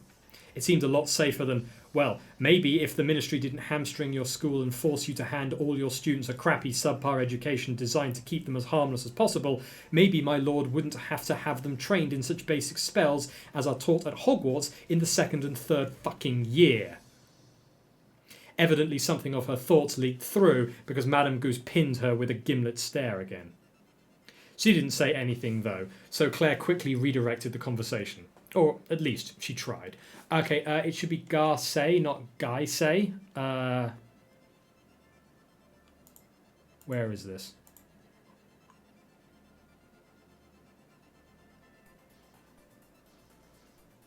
Suppose I search. There we go. Thank you very much. Well spotted, Sassanian? Sassanian? I guess it must be pronounced like assassin, like Sassanian. Is that correct? Sassanian. That sounds like how you'd pronounce it. Anyway, thank you very much and well spotted. Oh, Sorsorneon. Sorsorneon. Sorsorneon. I'll try and remember. As everybody in the stream knows, my ability to remember pronunciations is very, very subpar. So if you do hear me say Sassanian or some other like butchered phraseology of your name in future, please do forgive me. He only remembers Svu. Well, Svu is sufficiently short that it's pretty, it's pretty hard to mess that one up. Yeah, exactly. It's pretty much becoming comical at this point. You'd think, what with my being like living outside of the country for the majority of my life, that I would be much better with like non-standard names. But yeah. The 69 is... Sure.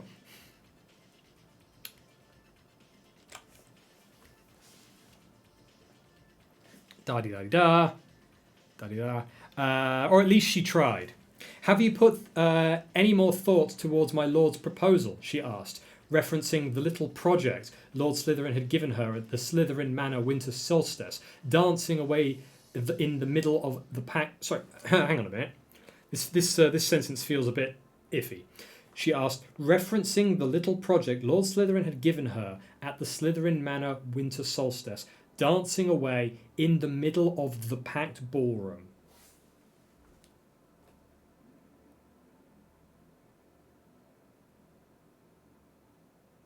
Let's get rid of the middle. The middle's not needed.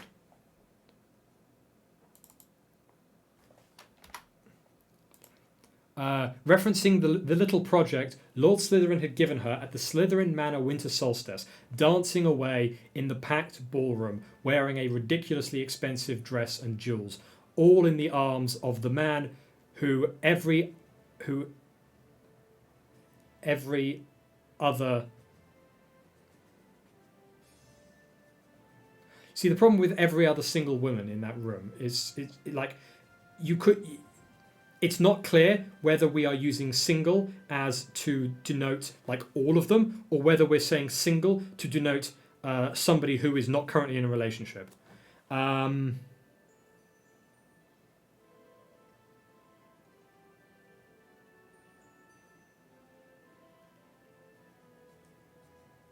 what we could go with eligible. Instead of single, we could say eligible, because that's unambiguous. It theoretically might like lower the number of people to whom that refers a little bit. I mean, you might say that a woman who is like 70 but is not married, you might say that they are not eligible, because eligible implies like young women, and every woman implies like the old ones as well. So it does like slightly skew the meaning, but I think it's better than using every single, because every single is like problematic in its grammatical context, right? There's a lot of confusion that can go down with that particular sentence structure. I only added it because Twitch does not allow 3-letter words. Yeah, fair enough. While they were dancing.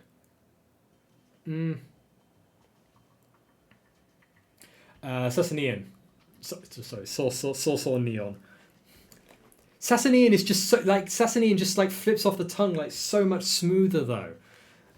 It's like, it's almost like it's meant to be how that's spoken.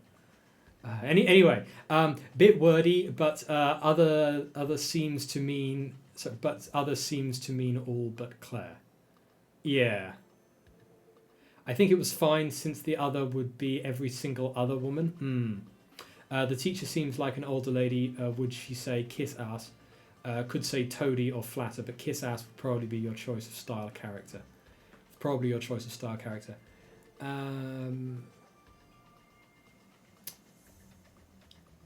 I would say Madame Goose would say kiss ass. Yeah.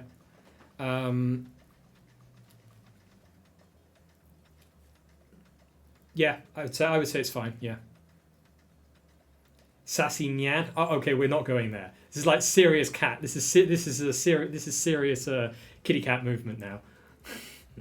Yeah, Goose is no nonsense. That's right.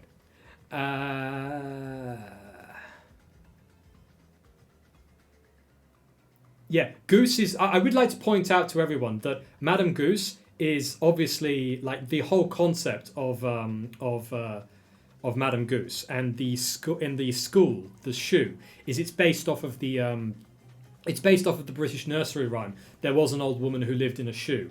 She had so many children she didn't know what to do. Right. That's where that comes from. Right. That's where the shoe comes from. Yeah.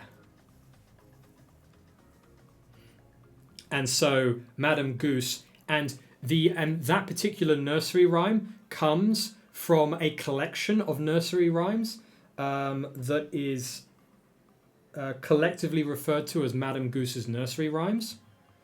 And so that's where the Madame Goose comes from in Madame Goose, right?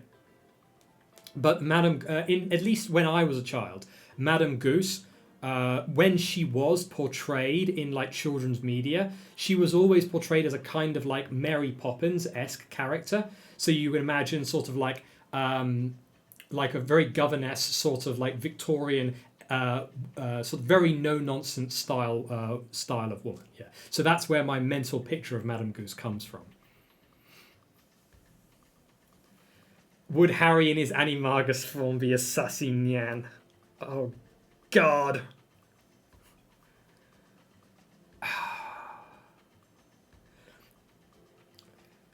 I would never classify Harry as sassy. Witty, yes, he can do witty. The thing about sassy is that sassy implies the thing about sassy, right, is sassy implies a division of power, right? Sassy you can only be sassy to somebody who is more powerful than you are, right? If you're or somebody who is above you in the social strata, or who is implied to have like a some form of influence or control or authority or something like that, right? That's what sassiness means, right? That's why traditionally, like, sassy is a label that gets applied to women, right? Because of the whole sort of gender dynamics thing between men and women in classical society, right? So with that in mind, don't think I could ever classify Harry as sassy, because Harry, I mean, some people might say Harry is sassy, right? Some people who don't know who Harry really is and the position that Harry holds, right? Some people might say he's sassy. Some people might say he's pretentious. The thing about that, though, is that generally speaking, Harry doesn't tend to be quite as witty when he's in his Harry Potter persona. He tends to be more sort of like Teflon in his Harry Potter persona, and he tends to be more witty when he's in his Lord Slytherin persona. Yeah. So, and again, in Lord Slytherin persona, he's like up there, and most people are not above him in terms of power, in terms of relation to his society. So there he's not so sassy. Now, like, perhaps there are some instances I can think of in the story where he exhibited behavior that might be considered sassy. Like, for example, when he was in the Aura training room and he was effectively being very sassy with the Auras, but that's because, yeah, yes, he's Lord Slytherin, but he's in a room with 24 auras, and as has been established, Yes, Harry is powerful, but he couldn't take on 24 auras all at once. At least not without like some kind of like plot or advantage or some kind of like some kind of like massive. The point is one's out. He ain't taking on 24 auras. So in that context, in that situation, maybe he was sassy. Maybe he was sassy. Sussy, yeah. Okay, we're gonna continue on now. This conversation has gone on way long enough. Let's continue on.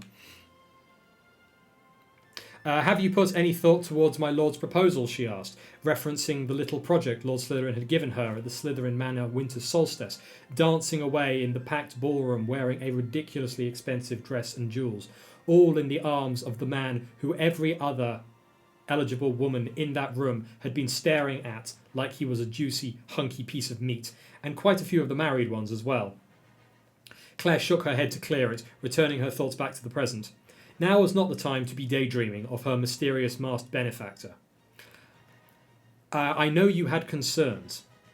Madame Goose opened her mouth to reply when they were interrupted by Mrs. Granger, wearing a white lab coat, glasses, and an expression that suggested she was having the time of her life and wasn't about to let anyone...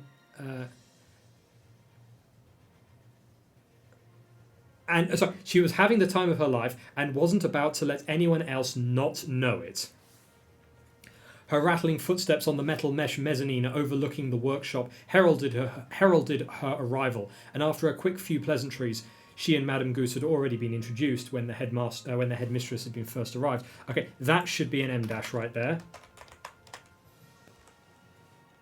Yep, double negatives. Double negatives should be used with caution, but they can absolutely have a meaning that is different from a positive, right? Contrary to what a logistician would have you believe, and I'm in the middle of studying philosophy, so I'm aware. Contrary to what a logistician would have you believe, a double negative in literary, when you're writing, is very rarely the same as a positive. They have very different meanings.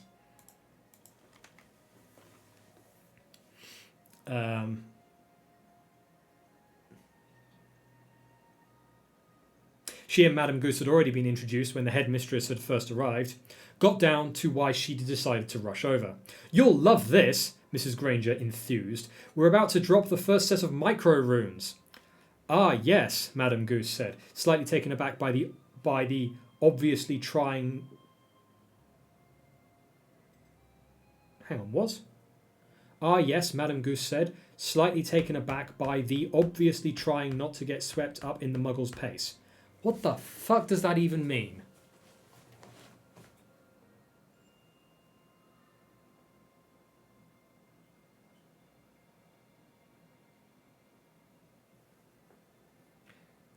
That feels like I've mashed two sentences together that should be split apart.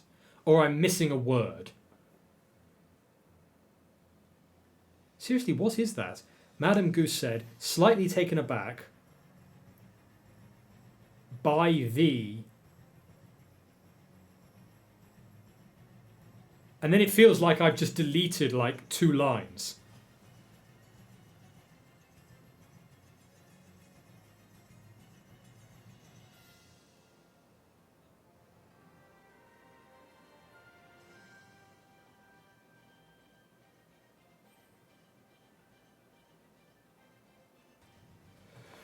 By the enthusiasm? Yeah, there's just...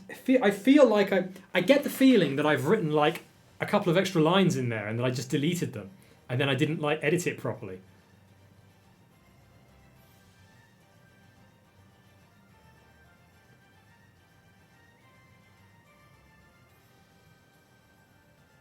Is there something to mention, prevent Madame Goose from mentioning micro-runes to someone else?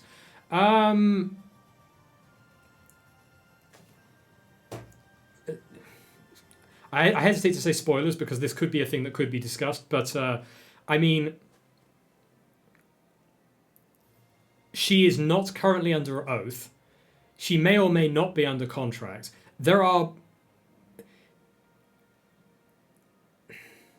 She may simply be under trust. There are a bunch of things that could be the case, right? Yeah, you could say Raffo. Yeah.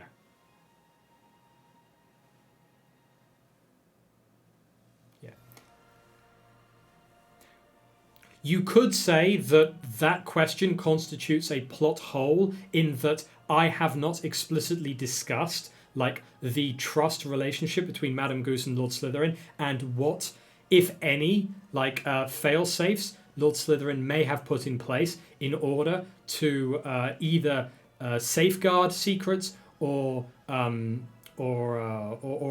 have allowed certain secrets to get out, or to have placed certain secrets in such a way so that the names of certain processes may be known to the greater world now, but the methodologies may not be. You could say that this is a plot hole. Yeah, but it's fine. We're not changing anything in this particular scene. Zardetta, I like yours. Yeah. Taken aback and trying not to get swept up in the Muggle's pace seems to work. Yeah, it does seem to work. Well, the only problem with that, Zardetta, is that remember this is all from Claire's POV.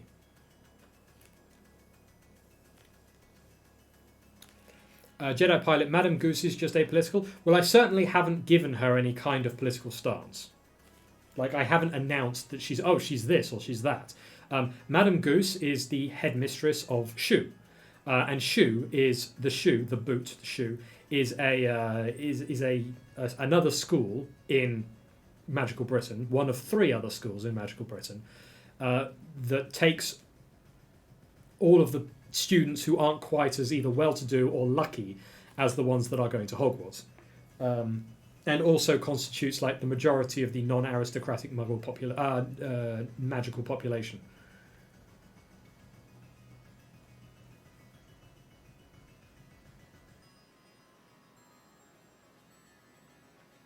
Yeah, K-Shits, I can. And in fact, not to put too fine a point on it, but there may be a scene coming up which is relevant to this discussion, which I haven't written yet, but there may be a scene coming up that is relevant. Just a minor point which has been foreshadowed. I'm just saying. Yeah. Anyway.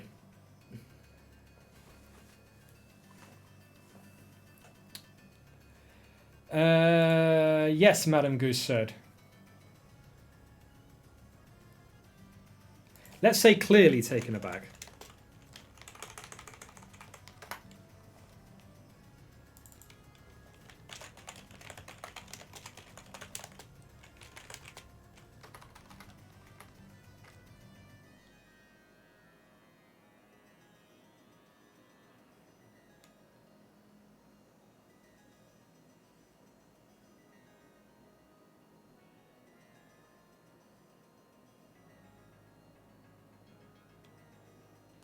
Ah, yes, Madame Goose said, clearly taken aback by the enthusiastic Muggles.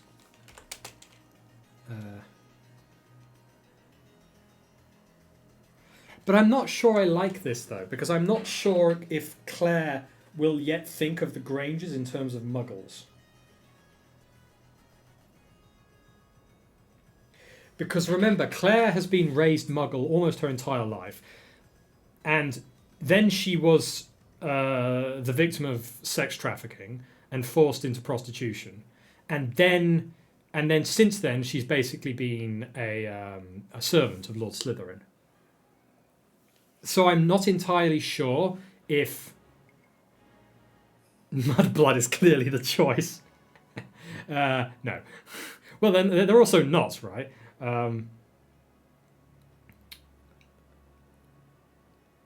So I'm not sure if Claire would think of Emma Granger in terms of like, oh, she's a Muggle. I mean, she would, but she's thinking through the perspective of how Goose would think, right? Yeah, you're not wrong, Queenie. You're not wrong. Yeah, she can be projecting her own thoughts through the perspective of Madame Goose because she is trying to think, she is having thoughts about Madame Goose's thoughts. So yes, you are actually correct. Yes. Yes, Madame Goose said, clearly taken aback by the enthusiastic Muggles' enthusiasm.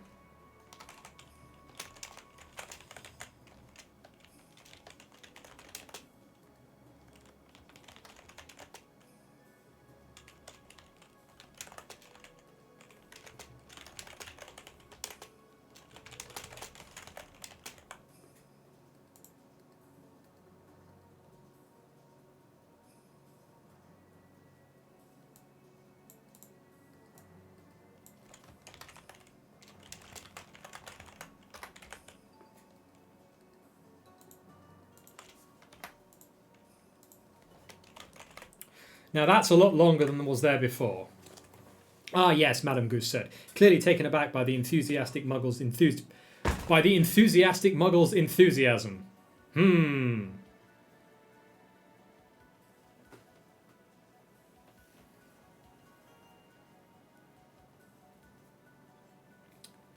Keish, it's honestly fascinating how much goes on behind the scene when building a story with this much world building. Oh yeah, absolutely, absolutely. I mean, a lot of writers have. I mean, I don't know about a lot of other writers, but well, let me put it like this: I know Brandon Sanderson has a dedicated continuity editor, which is that's saying something, right?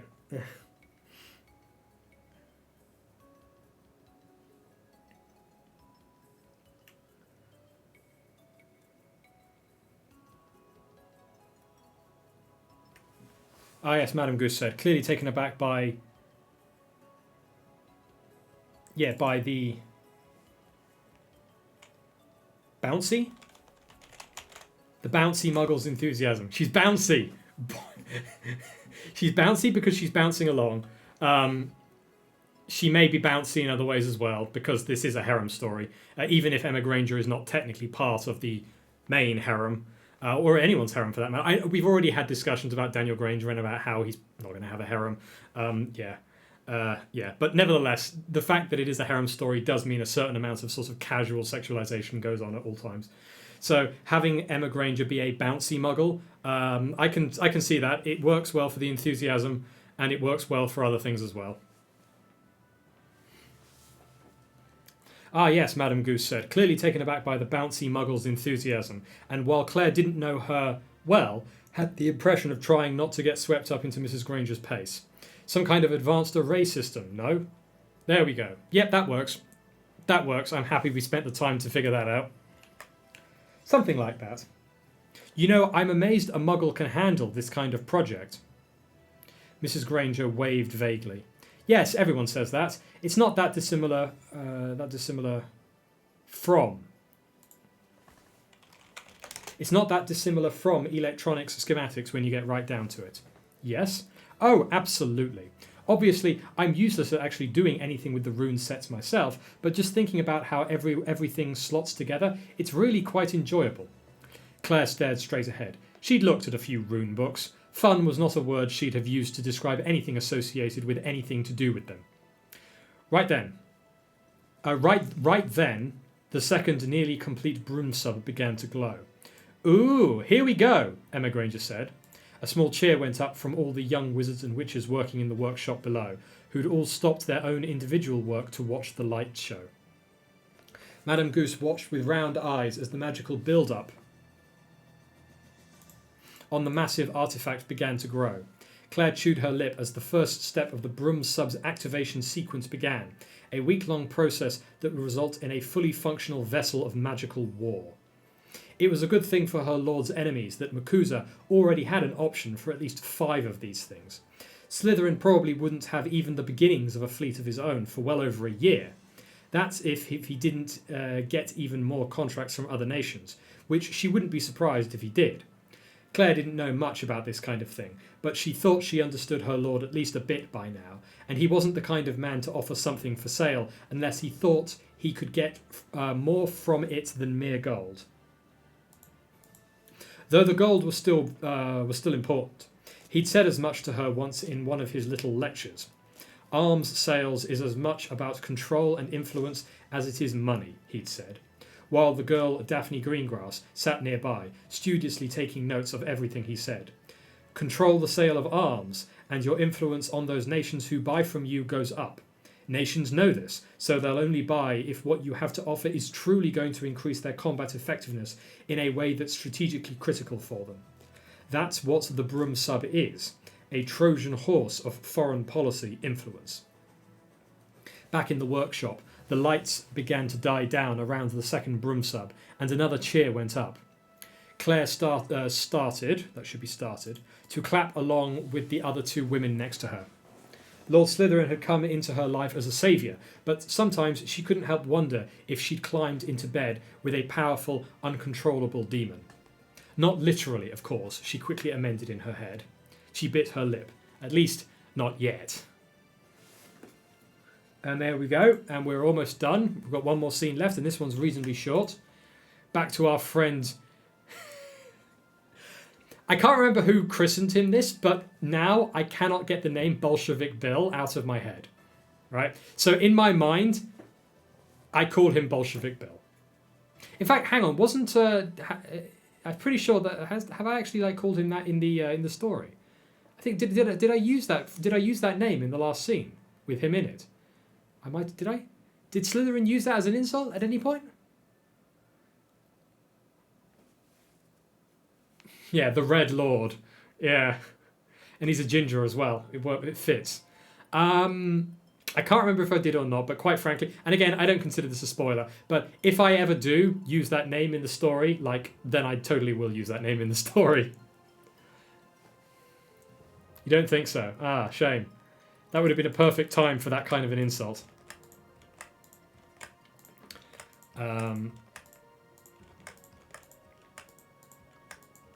I'll keep that one in my back pocket for an appropriate time. I can think of a few times when maybe I can think of a few times in the future when maybe it might be possible to use that name. Anyway, the Burrow, one day before the Wizengamot weekend. Mum, can't you do anything? Bill Weasley was this close to straight up whining. Ginny is too young to know what's best for her. William, that's enough, snapped Molly Weasley, who'd finally had enough.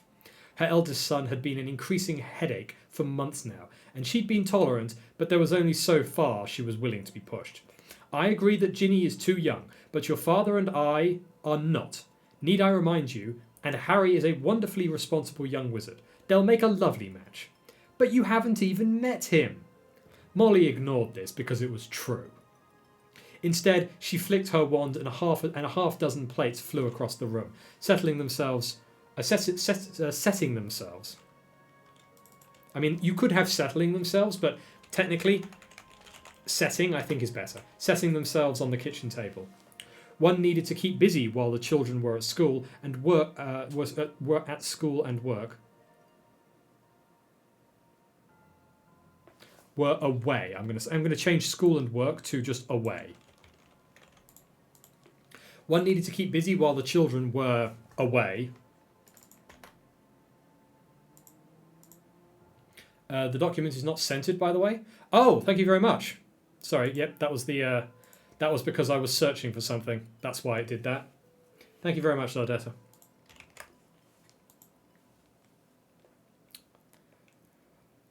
Molly ignored this because it was true. Instead, she flicked her wand and a half dozen plates flew across the room, setting themselves on the kitchen table. One needed to keep busy while the children were away, and she'd always done this by hosting endless tea parties for her old school friends. At least, she had needed to. I'm gonna italicize that. At least she had needed to. Recently, it seemed that one or more of her babies were zipping by the Burrow far more often than they used to. Just in the last week, the twins had needed a place to crash while they prepared for some kind of meeting in London. In March. When she'd been at Hogwarts, the furthest she'd hoped to travel during term time was Hogsmeade. Not that she wasn't incredibly proud of her boys. She wasn't entirely sure what it was they actually did, even when Arthur had tried to explain it. But she'd seen the cut of their new robes and the quality of their new boots, along with the gold slowly trickling into the Weasley family tax vault, and that was more than good enough for her as far as she was concerned. Why, at the rate things were going, they'd even be able to go on holiday this summer. She'd had her eyes on Egypt, but if Bill wasn't going to let up about Ginny, maybe Romania instead. She whacked the rolling pin down on a fluffy mound of bread dough. Bill, if you're going to hang around pestering your mother and father, you can at least make yourself useful. Go de-gnome the garden. Bill Weasley marched out of the back door, muttering something under his breath about land rights, evictions, and the exploitations of native populations of semi-sapient creatures, but didn't actually go so far as to refuse her. A few minutes later, gnomes were sailing through the air outside, more forcibly perhaps than she'd seen before. Mrs. Weasley... there shouldn't be a comma there. Mrs. Weasley wiped her hands on her apron just in time for the family clock to begin to whir. Glancing up, she saw Arthur's spoon grind around from working to travelling. Then a minute later, the name Mr. Arthur Weasley, engraved on the shaft, snapped into position at home. Molly poured a cup of tea as a whoosh sound erupted from the flue and... Molly poured a cup of tea as a whoosh sound erupted from the flue, and then waited. And then waited for the inevitable. There we go. And then waited for the inevitable. Oh dear, Arthur said, bumping open the kitchen door with his hip while carrying what appeared to be a dozen separate white boxes. Molly, you're never going to guess the day I've had. That should be I've had. You're never going to guess the day I've had. Oh, thank you, he said as she handed him the teacup after flicking several of the boxes away with her wand. A quick kiss on the cheek and he collapsed on the table. I swear, the whole ministry is buzzing like an upturned doxy nest over this so-called wild Wizengamot weekend. Blasted Skeeter and her blasted headlines. He took a sip of tea. And of course I got dragged into some high-level planning, even though my department has only a minor interest in one of the items on the docket, and I myself am only guiding one of the bills, trying to keep the nobles in line long enough for them to get some actual work done. But does anybody listen? No. You'd think I was the chief warlock with how much extra parchment work they've thrown at me. People rely on you, dear, Molly said with pride, flicking her wand again, turning the hard-backed kitchen chair into a carbon copy of his favourite armchair from the living room. Arthur seemed to melt into it. I suppose they do, he considered with a groan of comfort. Still, I have a feeling something I've missed is going to come up. They've postponed voting on the Muggle Protection Act so many times, it would be just my luck for some innocuous little detail to block it again. You'll think of something, dear, Molly said. Arthur said by way of acknowledgement. A rare moment of quiet settled down between the two, save for the sound of the Weasley family clock tick-tocking on the wall, keeping time even while tracking every member of the Weasley clan. Then Arthur Weasley thought he heard a sound. It was quiet and on the edge of hearing, a kind of wah! His eyes shot open, just in time to see a gnome splat against the kitchen window with enough force to shake the frame. What on earth? And we are done.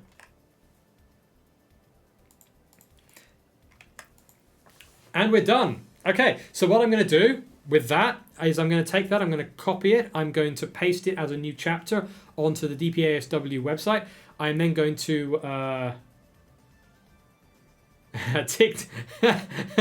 Queenie, TikTok, it tracks your movements. Nice. Yeah, very witty. Yeah, so I'll post that on DPaSW.com. I'm also going to post. We're going to have a little bit longer than that before we get onto the stream, the chill stream, because I'm also going to post. This is only going to be for Svu, because Svu's the only person who is currently on the Troy Harding Patreon program, which incidentally is perfectly understandable because Svu is the only person who knows it exists. I mean, I haven't actually linked that anywhere, so this is really only going to be for Svu. But I'm going to post the Svu. I'm also going to post the next chapter or the next update of Death, Taxes, and Sexy Women to the Troy Harding Patreon program. Yes, that's right, Svu. Your own personal fic. Get in line. That's right. Keisha, it's Lego today? No. Lego is going to be after 1, we finish Hogwarts Legacy, and 2, once I've got the setup here complete, such that I can actually have a room where I can Lego in. I've actually got a room. I can Lego in this room. That's not a problem. But I do need to do a little bit of preparation in terms of the camera setup before we do Lego. And I also want to finish the main story of Hogwarts Legacy before we do that as well. So, and that's going to take a long time, right? I wouldn't be surprised if it's my birthday again by the time the Lego stream starts. But when it does stream, it's going to be fine. And it's Lego. The great thing about Lego is that Lego keeps, right? If it takes some time for us to get to the Lego, that's fine. Okay, so I'm going to post this onto the DPaSW website. Let's do this thing. Control A, Control C. Let's do this thing. Let's bring this down here so that I can still read chat. DPaSW.com. Admin view. Logged in already. Create chapter. Chapter title. Let me just remind myself what the other ones are.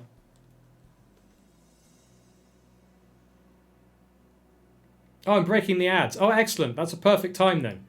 That's a perfect time for... that's a perfect time for me to do this, actually, because it means that... well, it's ad break, so it's perfect time.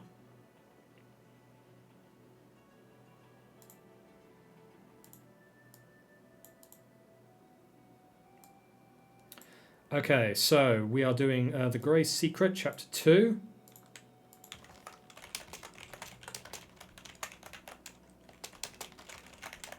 That would be Chapter 3.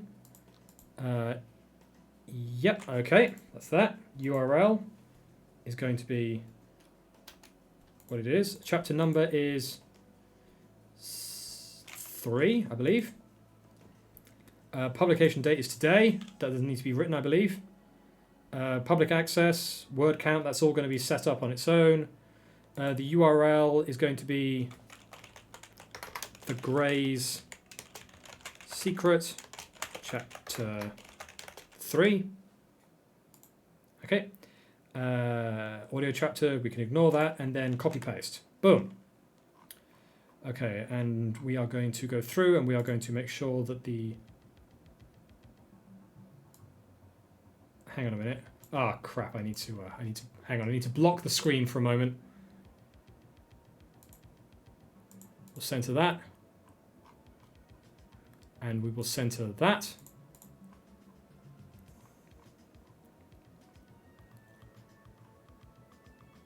And we can get rid of the chapter 76, that's not needed. I think I want to italicize the time announcements.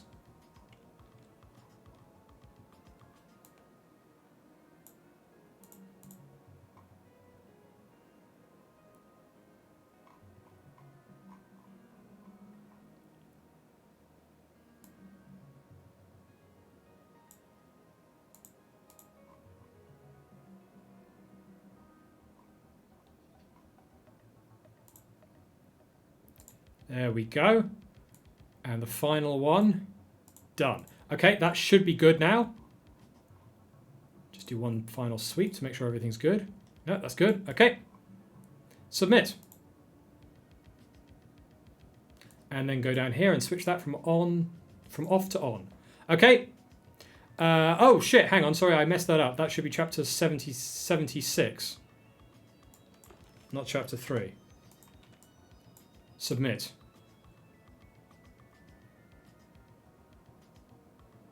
Chapter list. Okay, that should be good. Now, is that actually on there? Let's just quickly check. Yes. Excellent. Brilliant. Okay.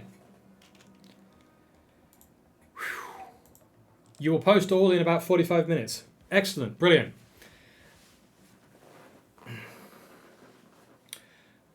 Completionist run is 69 hours for Hogwarts Legacy, so yeah, it will take a while considering you are trying to consume as much as you can from the playthrough. Yeah, absolutely. I mean, I don't necessarily need to do 100% completion, but we are spending basically an hour a week doing Hogwarts Legacy. So if it takes like 40 hours or 50 hours to do a complete run, then yeah, we're going to be here literally for a year. So, yeah. I mean, we're about 4% of the way through the game, according to the game. I'm going to... Actually, you know what? I think I'm going to... no, actually, I want... Yeah. So open up photo. Open recent. Or just open. It's been a while since I've done a Death, Tax and Sexy Women update, so... We need an update for this.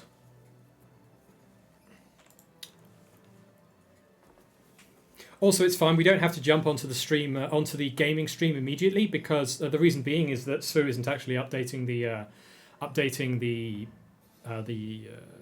chapters for like 45 minutes. So we've got a little bit of time to kill, at least before the purported official purpose for the chill stream takes place, which is to say anyone who wants to read the chapter can read the chapter, and then they can come and chill with us in the stream, right? That's at least supposed to be the sort of theoretical idea behind that. Now, in reality, I understand that there aren't many people who do that, but that's fine. You know, we're all cool here. Death Tax and Sexy Women, Patreon scene 1. And we want scene 3. But we need the photo version. There we go. Okay. So this is the Patreon. This is the Patreon version. So this is the version of the image that is going to go on Death Tax and Sexy Women on the website on troyharding.com. Okay. Instead, I really need to update my Twitch page to link to both of the pages. Like, even if I don't link anybody to the Patreon, I should at least link to troyharding.com. I should at least do that. Keisha, it's which image? Can't see anything. Yeah, that's right. That's fine. I've got my photo editing package up right now on the computer. You're not being able to see it is by design. I've been playing with a bunch of like image stuff, especially with AI stuff that I would not want to risk like exposing on Twitch. So that's why I don't display my image, my photo image stuff on the Twitch. Right, that's by design. I don't want to accidentally expose Twitch to something that could get me in trouble, right?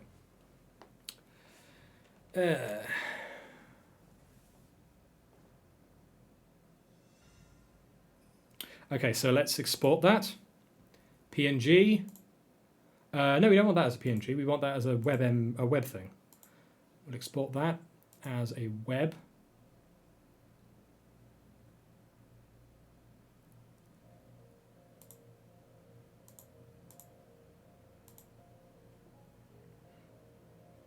Okay, and that wants to go into Death Tax and Sexy Women. Well, Twitch was fine with a lot of stuff for a long time. Yeah, that's the problem, though, isn't it? They're fine with a lot of stuff for a long time until they're not, right? That's the problem with these. That's the problem with the way these things go.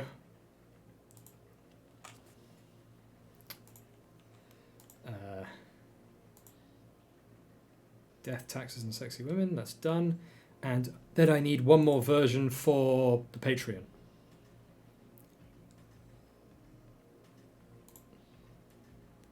And I'm going to use I'm going to use the same thing. I'm just going to remove the Patreon image logo from that.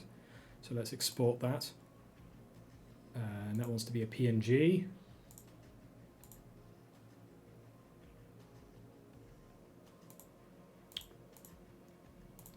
It wants to be scene 4. Okay, now I can go into the Patreon, bring that down here so that I can still read chat. Actually, I need to open up a different window for that because I have the different Patreon in a different browser, which means I don't have to log in like double time. Okay.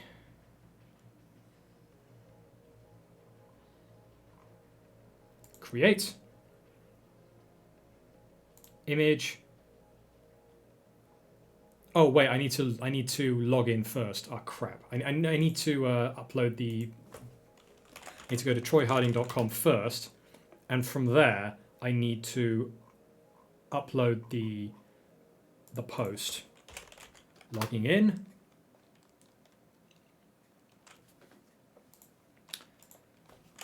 Unlock. I should have muted before I did that.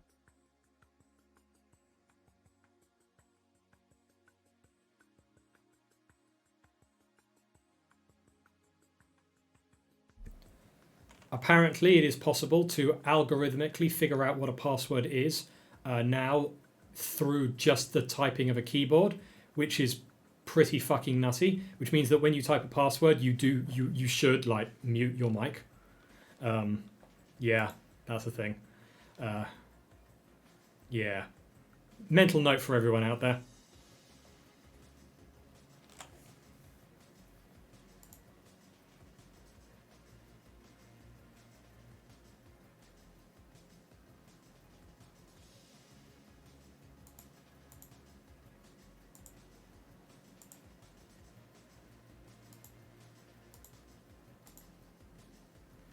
Okay, posts.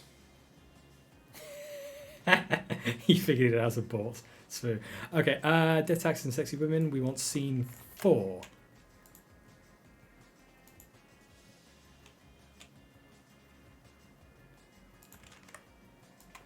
Scene 4. Let's open up the Word document. I'm going to copy that. It's quite a long scene, actually. It's like 2,500 words or something. It's a pretty big chonker. And when I say it's one scene, I mean it's literally like one scene. It's not like a bunch of scenes stitched together. It's one scene, which is quite good. And I quite like it, actually, because actually I shouldn't say if I like it or not. I should just let my one reader give me his feedback. Okay, where are we? Okay, there we go. Copy paste.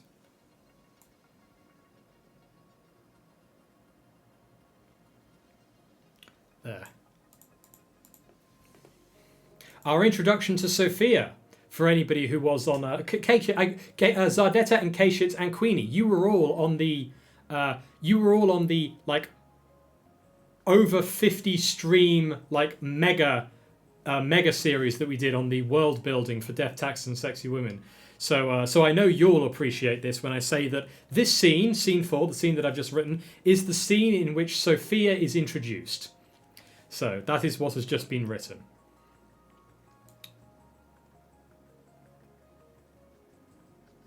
And I think that I've done a pretty good job in the positioning of this. So I'm quite happy with that. It's like I'm massively patting myself on the back about this one because I quite like it. But yeah, I'm going to shut up now. Okay, right. Here we go. Post. We want categories. It needs to be on Patreon releases, I believe. New tag. DT.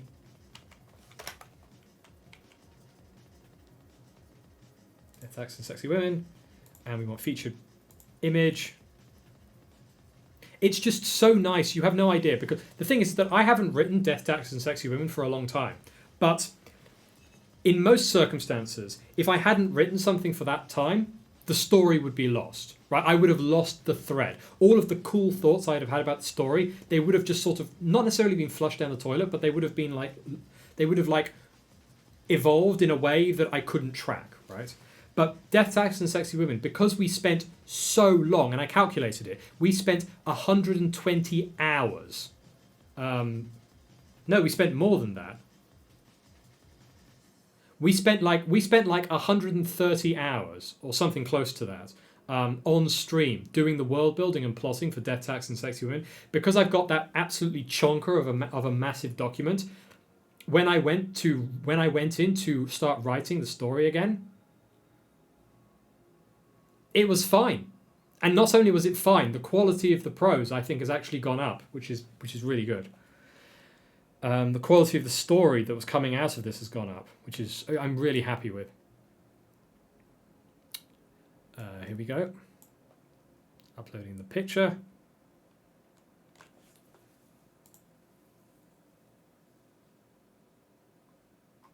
Patreon level, any patron.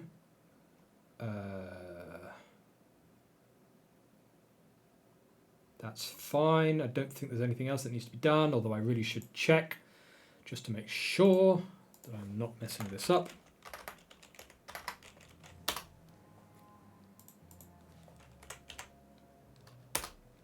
Is it just me or is there no music?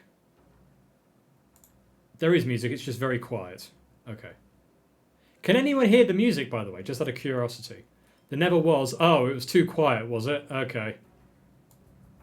There we go. Make it a little bit louder so that people can hear it. Zardetta, I can't remember. Do you plan to publish it as a book? You see, it was crafted to be a book. It was absolutely crafted to be a book. It was crafted with the intention that, yes, this is a book. I can structure it. I can put it on Amazon. It'll be fine. It was not structured with the idea that I would publish it, that it would be optimized for web serial publishing. But at the same time, I think I will publish it as a web serial before I publish it as a novel. Just to see if it works, you know, just because if it can become successful through that channel, then it would be stupid not to do it that way, because web serial publishing is just a very, very good way to build that that funnel, right? Exactly. And it also gives me feedback on the book that it will be far more useful than the standard Amazon reviews, which I'm not entirely sure I want to read.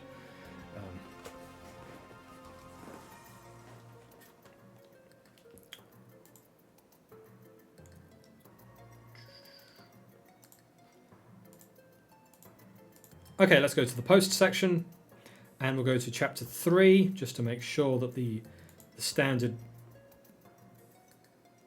Oh, apparently there's a category that I'm supposed to put it in. Okay, so I'm supposed to put it in categories Patreon releases. Oh, but I have. Oh, it's just because I haven't published it.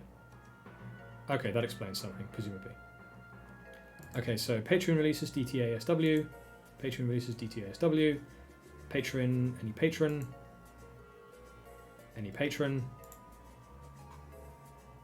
Okay, publish. Publish. Okay, that should be done now.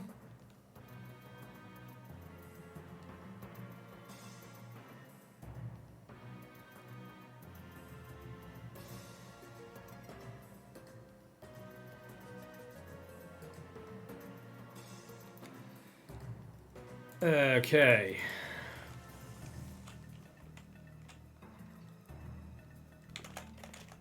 TroyHarding.com, just to check. And it's up there. Excellent. Damn, it's been a long time since I last published anything on this website. Yeah, I'm going to see if I can be a bit more consistent about that now. Excellent, that's up there. Right, next. Next is publishing on Patreon. So I'm going to go to the website. I'm going to grab that URL, go to the patron, add a title, put the link in there. Enjoy SVU. No, I'm not going to write that. I'm just going to say enjoy. Select category. That should be death, tax, and sexy women. And the image is going to be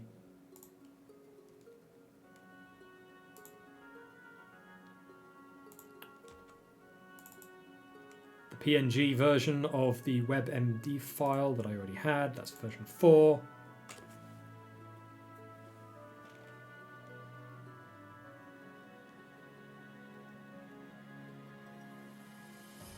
Okay, and then the title needs to be something else. So that's going to be Patreon.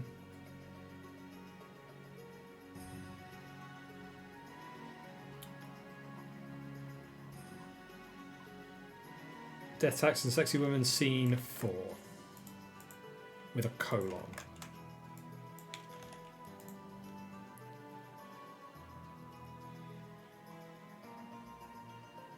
Next.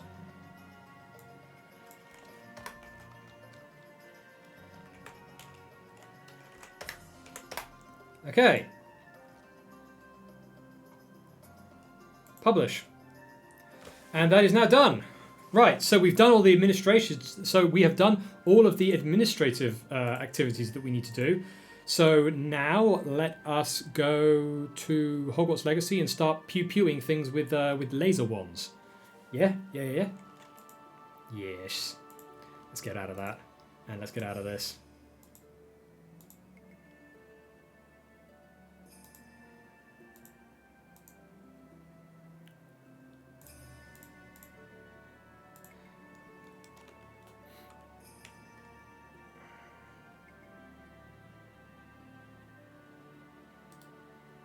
Close all that.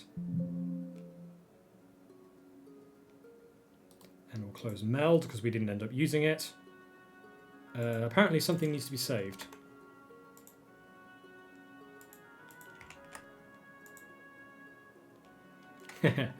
Some of you just got flashed a sneak peek there. Not that it would have been that much different, but yeah.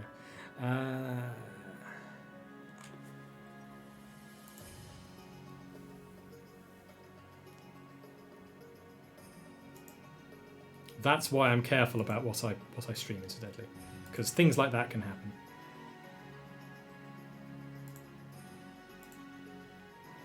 Okay, let's kill the music because we don't need that anymore.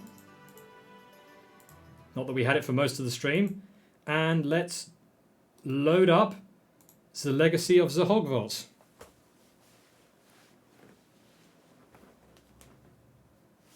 And we need to go to the game.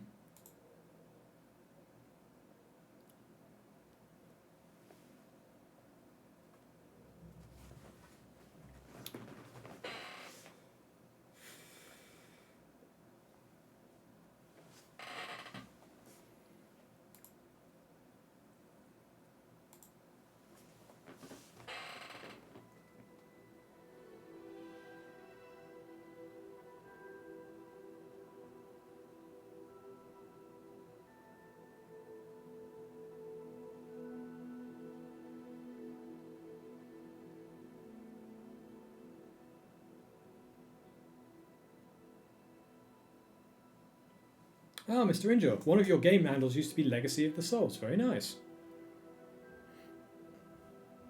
My game handle, well, not my game handle, I guess, but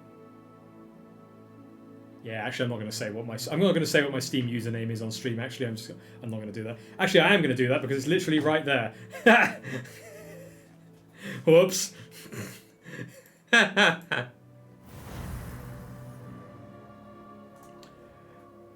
Wasn't Hogwarts Legacy supposed to be set 100 before Harry Potter, not 200? I don't know. I always thought that Hogwarts Legacy was supposed to be set in the Victorian age. That was my impression. Maybe I'm wrong.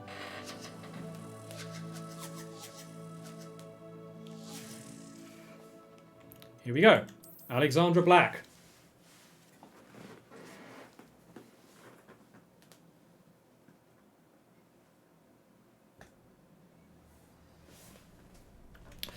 Right, we were in the middle of the dueling. We were in the middle of role playing out some dodging prison and stealing witches world building, right? Because whoever made Hogwarts Legacy has clearly read Dodging Prison and Stealing Witches and said, yeah, underground dueling like clubs. That's totally something. I appreciate that Rowling did like a sort of fake underground dueling club in the first book, but it was never mentioned again after that. Yeah. Anyway, win 2 rounds of crossed wands. We'll know that they really have read Dodging Prison and Stealing Witches when they institute the Hogwarts black market, right? When they do that, that's when we know that they're like secretly pulling stuff from the series. Dueling club is a bit too obvious, quite frankly.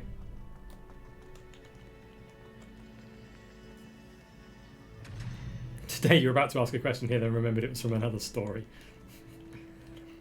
Unfortunately, the legal position of fan fiction writers is always not one that is particularly advantageous. It's just the nature of the beast, unfortunately. Okay, so now I have to show you how much I've forgotten about how I play this game. Let me just remind myself. Okay, so we've got 1, which is Lumos, Leviosa, Reparo, Accio, and then we've got generic attack spell, which is just fire lons at them. We got control is nice.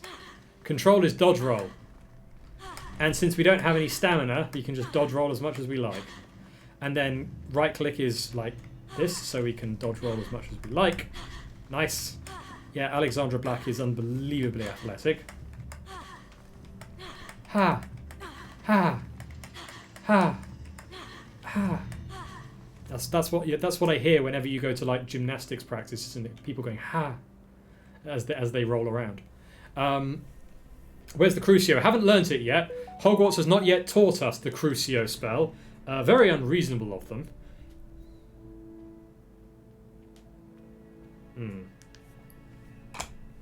But it is in the spell book, so presumably we learn it at some point. Sorry, we don't learn spells in this game, we unlock them. I'm not going to let up on that, just so that you know. Right? There are some forms of ludonarrative dissonance that I'm willing to expect, but you can clearly tell that the people who developed the game systems and the people who did the story and the lore were not talking to each other.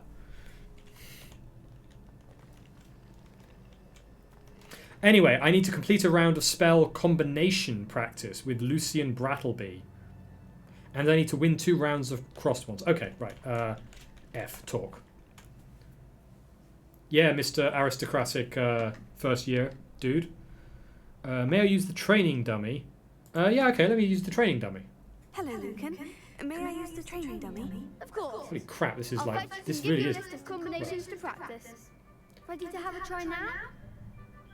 I want to say that, like, my instinct was like, this really is Daphne Greengrass, but at the same time, she's not, because Daphne Greengrass would be a bit more horsey and a bit more demanding. But it's also not Alexandra Black, because Alexandra Black would be a bit more... What's the word? Bratty? Might be a word. Oh, there's an echo, is there? Oh, I'm sorry. Hang on a minute. Okay. I was hoping the AI would sort that out, but apparently not.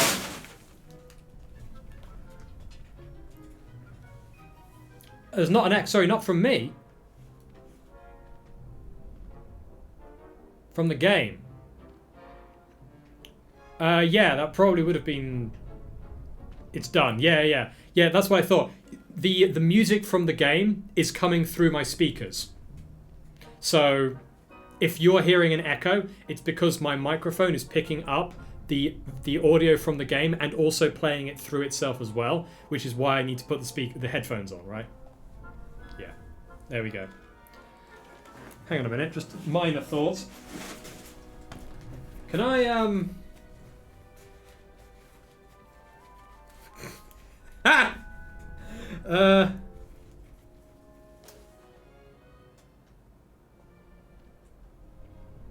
I feel a bit dumb, but let's go with this. That would be wonderful. Be sure to cast all That your would be spells wonderful. before Yeah, the definitely dummy not rounds. Alexandra Black. If you need to stop practicing before you finish all of them, let me know. At least she didn't say, that would be lovely. Right? At least she didn't say that. Who would that be? If she said, that would be lovely, which one of my characters would that be? Like, closest one. Not Virgo, obviously. None of the girls in Harry Potter's in Harry's Inner Circle. Not even Susan. Like a witch's hat with the top cut off. Yeah, I can see that. I can see that. Okay, so... Oh, cast Accio followed by 4 consecutive basic attacks. Oh, I see. This is literal training.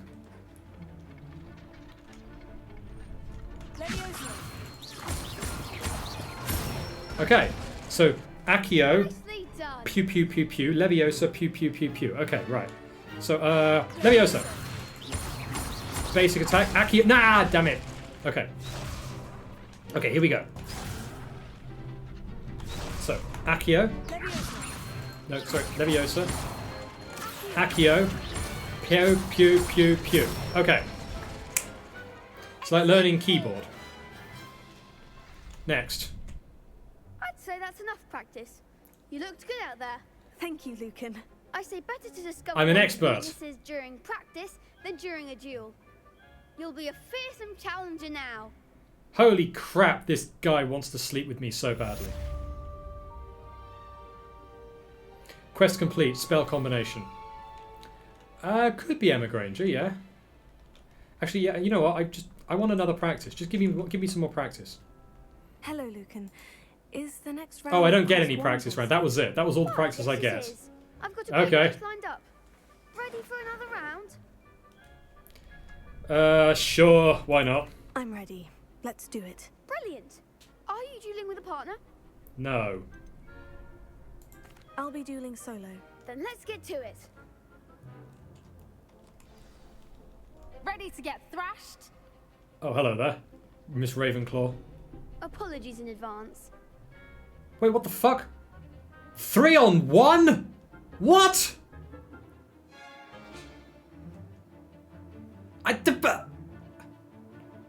How's that fair?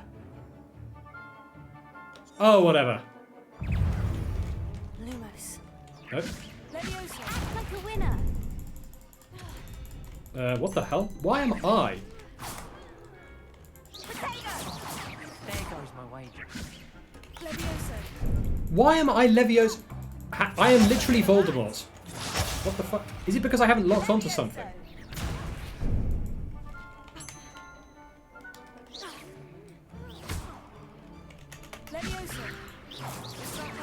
I'm actually being asked to...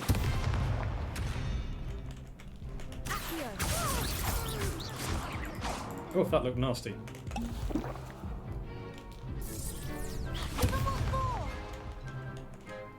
Oh, I see. Hang on a minute.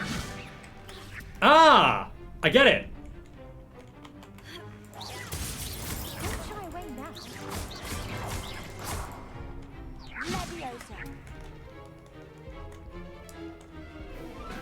Come on. Whoop.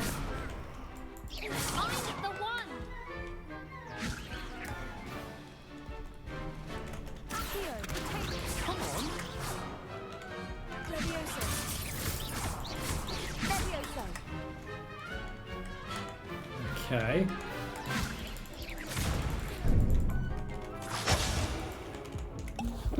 Ah.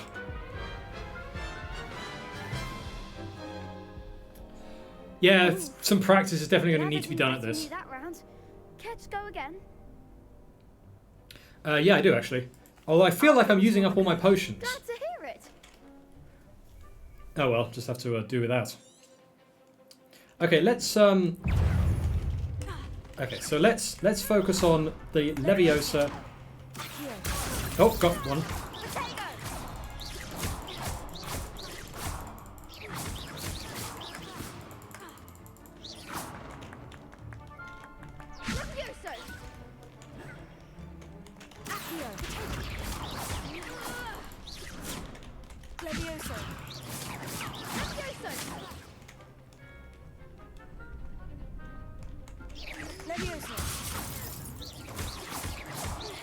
Okay. There goes my wages.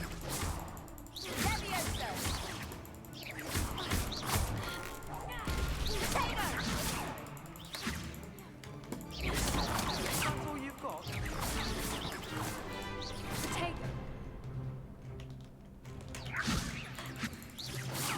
You're better than that.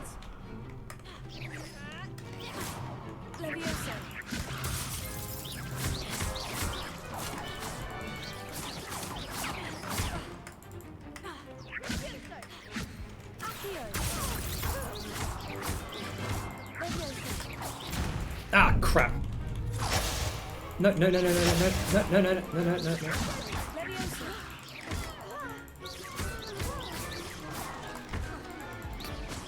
I dodged it, I swear I did.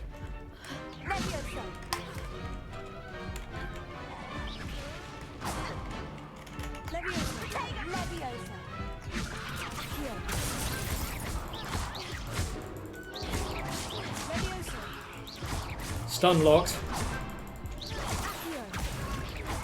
That's right. Easy game. Like that. Bravo! I gave it my all. You did indeed. The other duelists have already taken notice of you. Yeah, After beaten that 3 on last 1. round, I'd be surprised if they really didn't. have it in for you. You'd better keep practicing if you want a chance at winning, or at least surviving the next round. I'm I'll let really... you know when we're ready. Hope to see you then. The next I am round's for going all to- the gobstones, so to speak.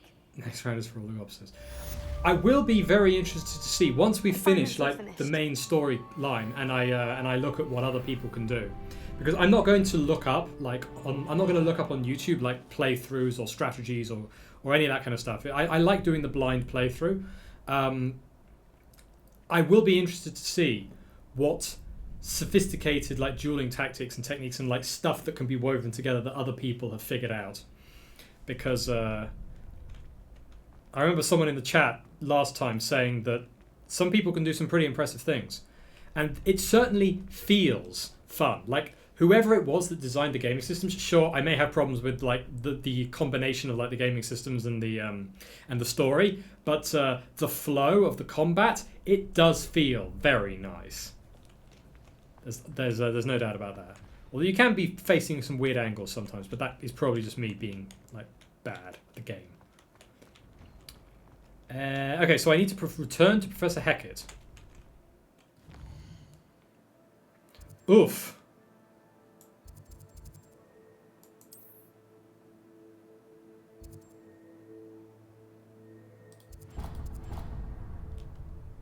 Okay. And now that we've completed this this challenge, it's time for the standard. James can't find his way around a magic place, and he can't because he's literally like leaving Hogwarts. That's not where I want to go. I want to go not into Hogwarts.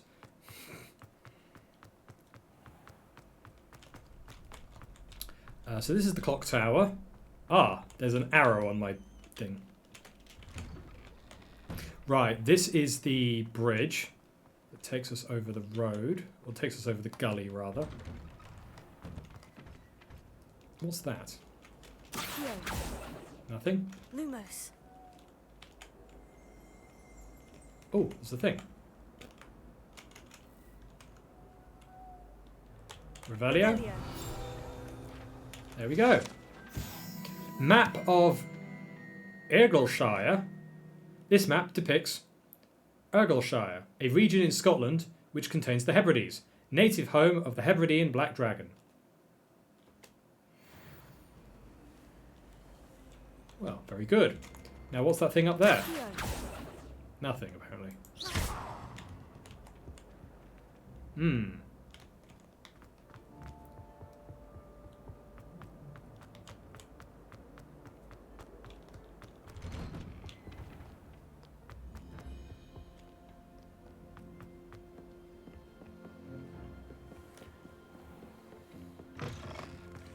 Are we developing an instinct for where everything is? No, we're not.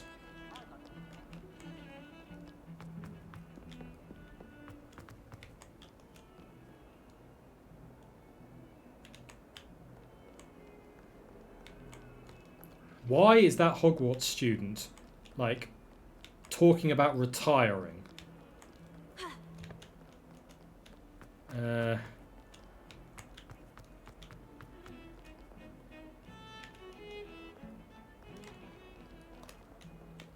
Do I have to go up?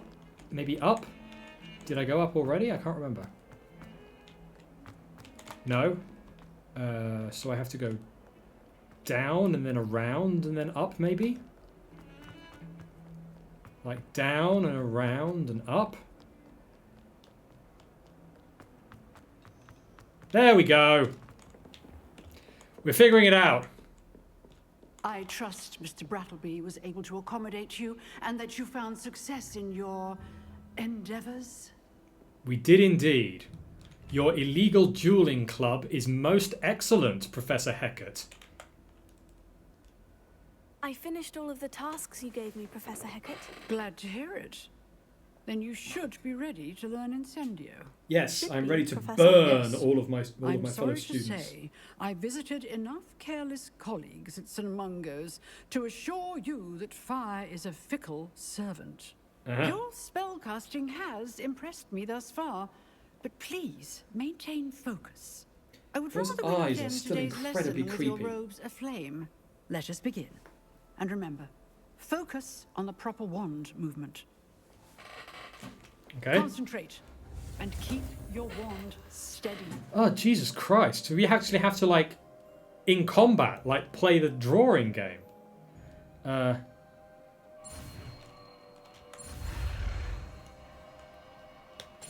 Or is this just to learn? I think this is just to learn, isn't it? Yeah. I hope so, anyway. Yeah, I seem to recall that this is just to learn. There we go, we've learned Incendio. And we need to go to the restricted section. You have learned enough spells that you'll need to equip Incendio to your spell set. To do this, you'll need to swap it with a different spell. That's right. Good work. Okay, so let's get rid of one of these more useless ones. Lumos. We don't need Lumos. At least not very often. And yeah, binding Incendio to 1 shows us what kind of character we are. Although I don't think I've had one of my... I don't think I've made any of my characters a pyromaniac yet, have I? Obviously, Daphne's a bit frosty.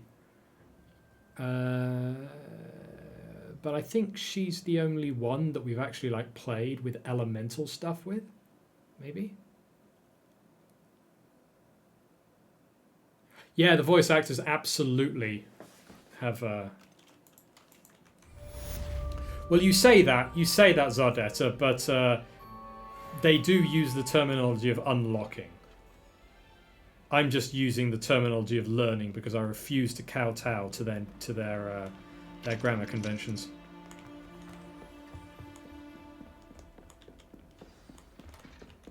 Incendio. Boom! Yeah, let's burn everything. Holy crap, those books burned. That's actually amazing. Although they didn't burn that much, they're just kind of charred.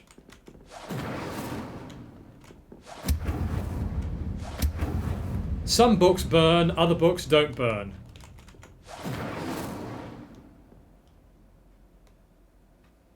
Chalkboard kind of burns. Leaves marks on it. Sort of. The same ones. That's fair enough. The glasswork and the metalwork is fine. Getting it. Keep at it. And do try not to incinerate yourself. Okay. Excellent defensive skills. Okay. Is this an actions have consequences game? Or is this a we're going to mother you through the game? What happens if I cast Incendio on the teacher?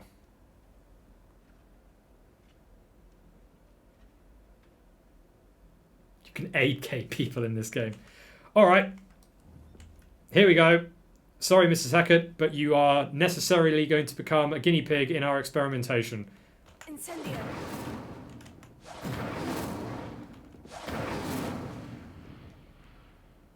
0 out of 10. Oh well. Yeah, exactly. She's got good shields. That's what we'll go with, yeah. She maintains a constant shield, and she's just so above it all that she's not even going to register the fact that we literally attacked her with intent to maim. Now, where are we going? We're going to the library, I think, aren't we?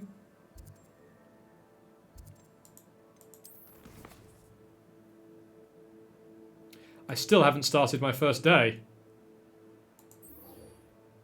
Return to Professor Fig's classroom. Oh god, where was Professor Fig's classroom? Up there. Okay, so let's go down here and then up here, around here. Let's go to these stairs, maybe. Oh, I think I recall where Professor Fig's classroom was, maybe. Is it? No.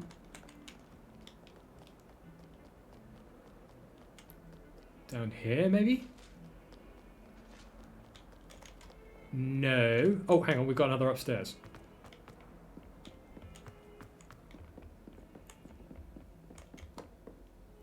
Bollocks. Oh, here we go. Yeah. We're in.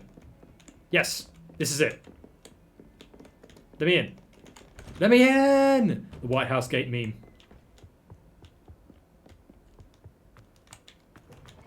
There we go. Wait. We're getting there. We're figuring out where places are. Remember, it took us like an hour last time to find our way. But you get sent to Azkaban for doing it. Somehow I doubt it. We're the protagonist. We are just like above the law. Hello, sir. You'll be pleased to know that I worked on my defensive magic with Professor Hecat. Defensive magic. She tells me you've taken rather well to your new wand. You must continue to work with her and your other professors to improve your skills. Yes, that's what That said, school is for. I don't wish to postpone our visit to the library any longer. And released all. Nice Shall we work. proceed? Excellent. Fig, Thank you very much, I Sven. have work for you. Oh. Come. Oh, it's Professor Black. I'm with a student and my schedule Your is... schedule will wait indefinitely, as will your student. I would think that after all the trouble you caused me with Osric, you'd be eager to make amends. Oh, you're getting My fired. office, 5 minutes. Oh, you're getting fired. Ouch. That man is exasperating. Unfortunately, our trip to the restricted section will have to wait a bit longer. But Professor, We have no choice. It would be unwise to provoke our illustrious headmaster further. I shall find you when I've completed whatever toils I must endure. Now it's starting to feel a bit more like the Victorian times.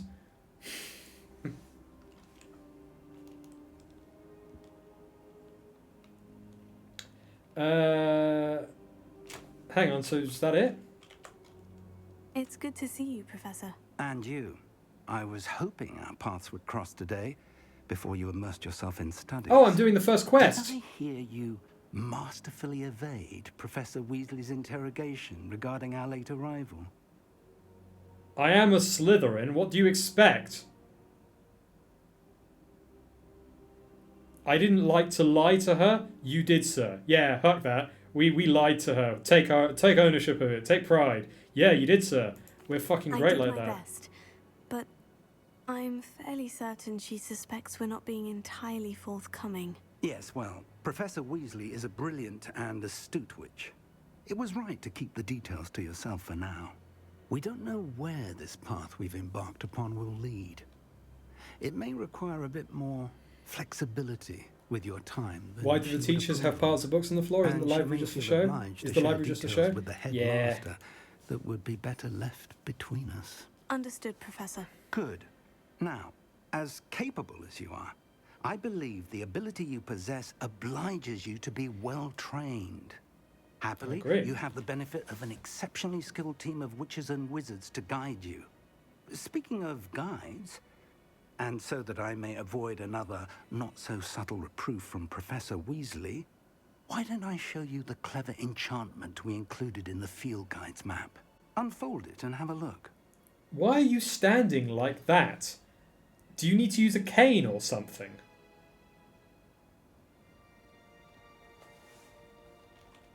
To use a spell or item, you must first add it to your spell. Yes, we've done that.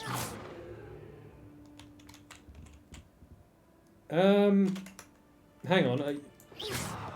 I've added the... Yeah, hover over Incendio and drag it to your spell list. But I've done that.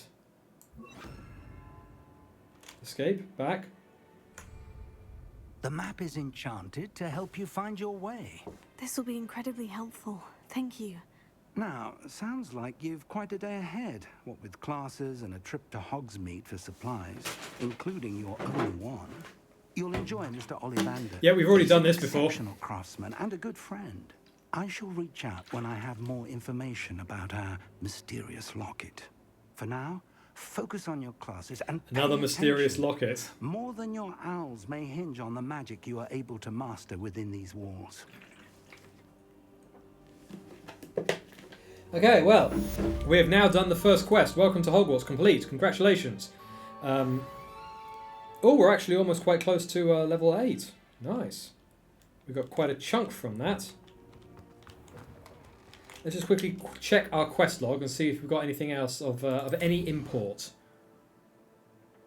Find Fig's book, question mark, question mark, question mark. Profit. The secrets of the restricted section. The Daedalian keys. The Daedalian keys. Oh, right, the Daedalian keys, yes. Find the Daedalian keys in the astronomy tower. And this is the main quest line.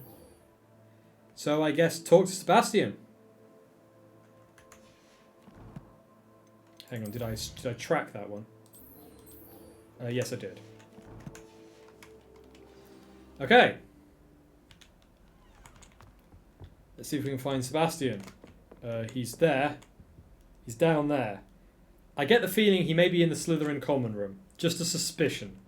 The Daedalian keys. There we go. Thank you very much, Sebastian Sardessa. mentioned sneaking into the restricted section. Perhaps he'll have an idea. Yeah, perhaps he will. Or... Incendio! God, I love having a flamethrower at my disposal.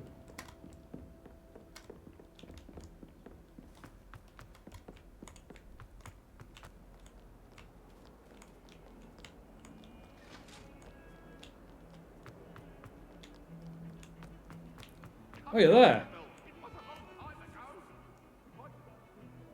That is a witch burning in a bonfire.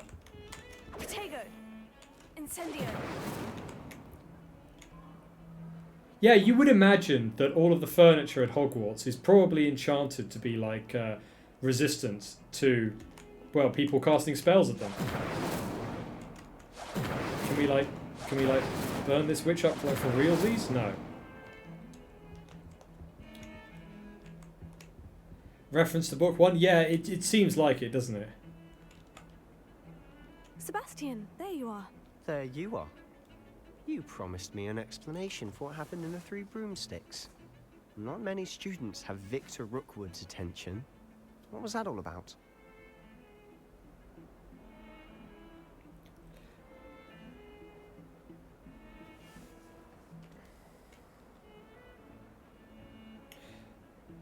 Seems he's working with Ranrock. And Ranrock is after something I found at Gringotts. Ranrock? And when were you at Gringotts? Professor Fig and I ended up there after the dragon attack. It's quite the tale. Fig had this port key. A port key? To Gringotts? I'm not sure I follow. I barely follow myself, and I was there. Anyway, we ended up in an ancient vault where we found a map. That map leads to the restricted section. You can't be serious. Deadly serious. Professor Fig has Why are we insisted talking about that I this not out in the tell a open? soul about any of this. I've probably said too much. Yeah, you probably have. Understood. Your secret's safe with me. All I wanted was for her to tell her about Thank you, Ragnar, Sebastian. Ranrock. I didn't want her to like You mentioned spill being every single clever secret enough she not to had. get caught in Jesus. the restricted section. And I am. Meet me outside the library tonight. And tell no one. Okay, we're going for a snogging session apparently. See you tonight. Thank you, Sebastian. I'll meet you later.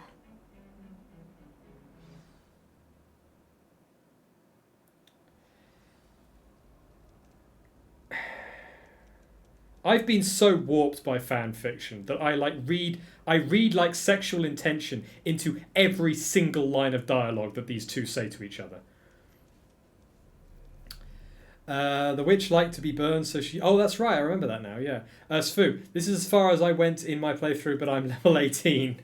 Yes. Okay, here we go. Oh, is it night? You can tell it's night because it's quiet. Creepy, creepy, creepy, creeping along. We don't have a... See there? That's the door we need to reach. And those annoying prefects would love nothing more than to rat on us to Scribner. So don't let them see us. Scribner. Understood? I can be sneaky. This is not Let's filth, go. it's Scribner. Hold on now. There's a spell you should know. The Disillusionment Charm. Good for getting places you're not supposed to be. Cast it and you'll appear as little more than a trick of the light. Just as long as you keep your distance and stay quiet. You mean I'll actually be able to turn invisible? Something like that. It's not as foolproof as a cloak, but those are expensive. And spells are free. Give it a try. Oh, here we go. We're learning the disillusionment spell. Wonderful. Here we go.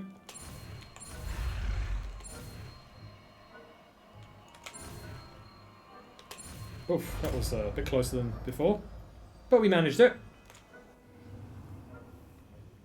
Okay, use disillusionment to avoid being detected in off-limits areas. Ah, yes, of course. Stealth segments. Okay, I need to add that to my... Oh, shit. Pretty sure I just got us detected. Okay, T. Disillusionment, utility. Okay, what is this one? Oh, that's Reparo. That's fine. Don't need that immediately. Incendio. Disillusionment. Can I not just cast it? Like from here? Like I only need it once. No, I can't. Okay. Silent as a grave. Oh, yeah. Now, can I get rid of it again? Nope. Sorry.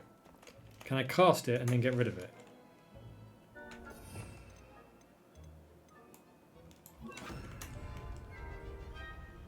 I can. Okay. But is this going to be one of those things where...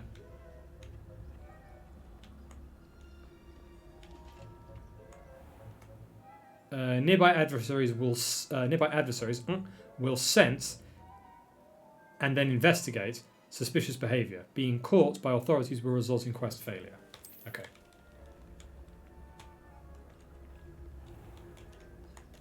I get the feeling that I might actually, that I probably should actually put this on my bars. At least for the moment. I might need to reapply it. Who knows? Okay, so you've gone over there. I shall pretend I cannot see you. Good.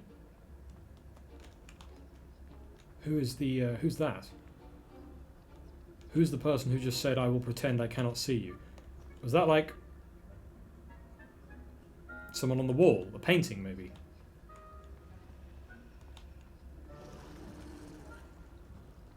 Oh, this... Whoa, whoa, whoa, what was that? What was that? No high marks in discretion for you. Move along. Holy crap, you got us from like a mile away. Okay.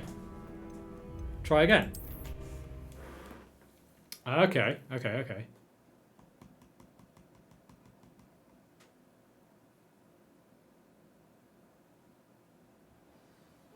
You failed this 3 times, Svu. No pressure. We must remain unseen. Then I gave up. It gets worse. Hang on. Let's map this out. Let's do some research. Let's fail this a couple times, like vaguely on purpose, just to figure out how some of this stuff works. So how close can I get to what this person here before I fail? So, oh, you see, I'm being detected by something then. Okay, so that question mark means that they're like detecting something. Is it proximity based? Is it movement based? Let's have a look. Can I creep up right behind him?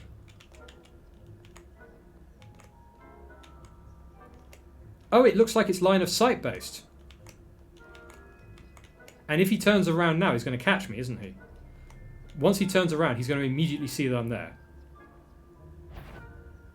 That's cool. Yes! Okay. Okay. So it's line of sight based, and it appears to be proximity based after the line of sightness thing is triggered.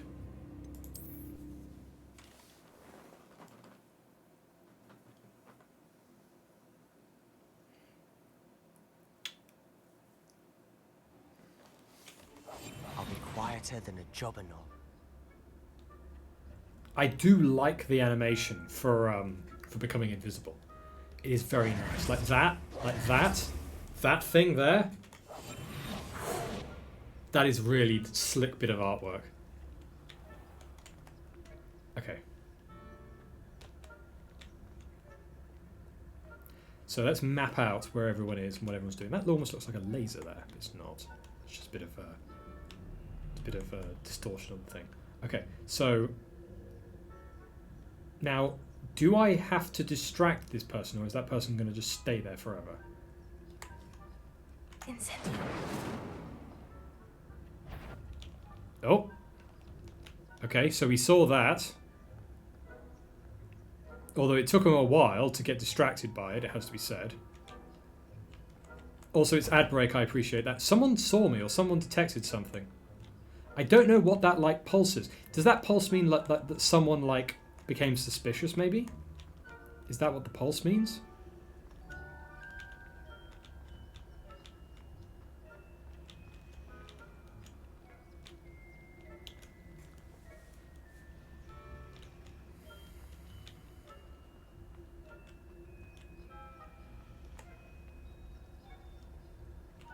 Okay, so it's line of sight based, so I need to stay out of line of sight.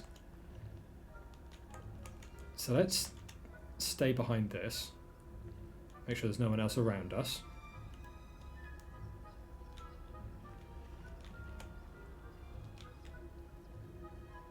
But how...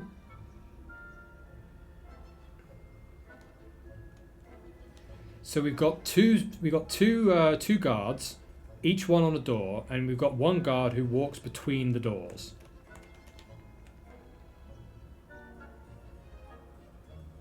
And they do it in a kind of crescent pattern.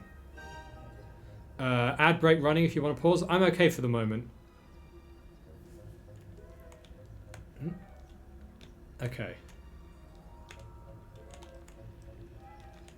Maybe, is it possible to go around?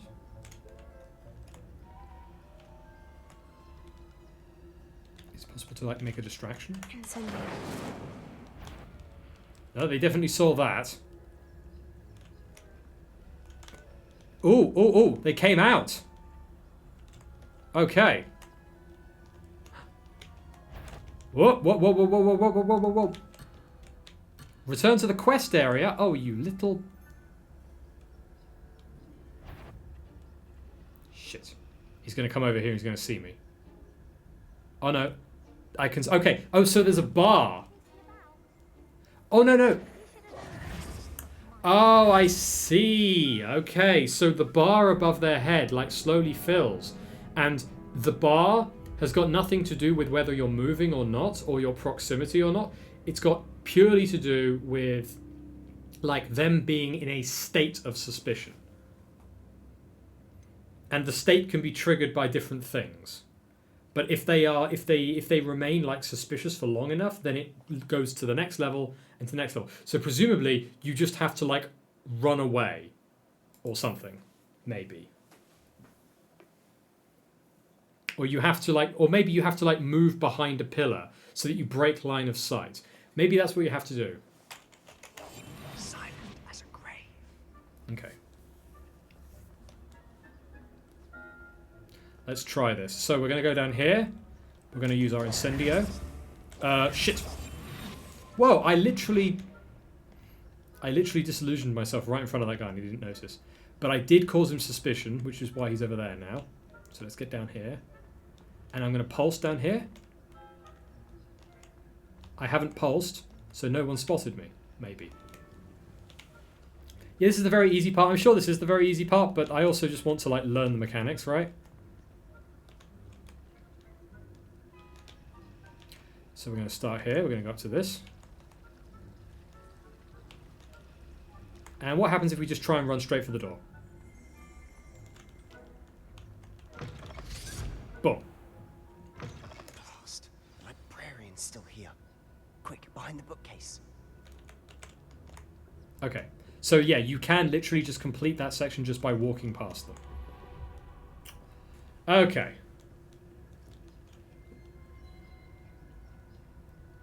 So they don't seem to do, like, they don't seem to react to, like, the actual movement. Damn. You told me the librarian would be gone by now. I said usually, but it'll still be all right. Do you see her desk behind me?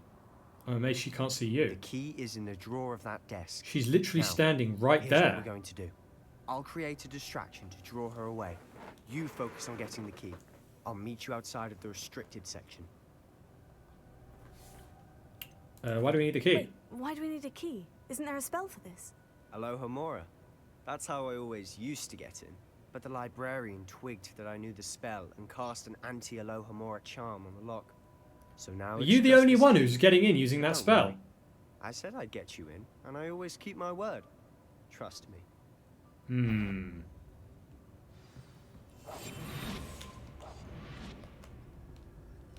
So you're going to cause a distraction. Hey, where has he gone?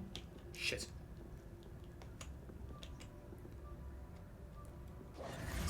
Get the key from the librarian's desk.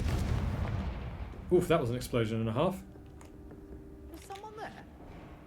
Is that you, Peeves? Crap. Okay, it's gone there. Right. Let's go. Let's move. Move with a purpose. Move with a purpose. Got the key. Oh, apparently we need to go that way. Ugh. Oh, shit. Oh, I just saved. Go, go, go, go, go, go, go, go, go. Okay, we're through. That wasn't so difficult after all. Now, to find that book. Here we go. The restricted section. I'm not going to interact with anything here. Could be a trap. Down the stairs we go. Okay, use basic cast while undetected to lure... Oh, I see. We don't... Okay, I was using Incendio. Apparently we just need to use a basic cast. Zardetta, imagine generations of Hogwarts students entering with the Alohomora spell, and because of this guy using it recklessly, now they can't. Yeah, imagine that. Imagine if you'd had to do something more ridiculous to enter the restricted section. Like, walk in? I was just like, what exactly did Harry do to enter the restricted section as a first year? I mean, yes, he used the invisibility cloak, but that doesn't, like, get you past the lock or anything, does it? Exactly, it was just protected by a rope in the movies and in the... We don't know in the books, but in the books it's just a case of, oh, you're not allowed to go in that area. I don't think it was protected by anything. Or maybe that's just Dumbledore being Dumbledore. It's like, yes, we have a very liberal policy, or a very conservative policy, depending on whether or not you consider the restricted section to be drugs or guns.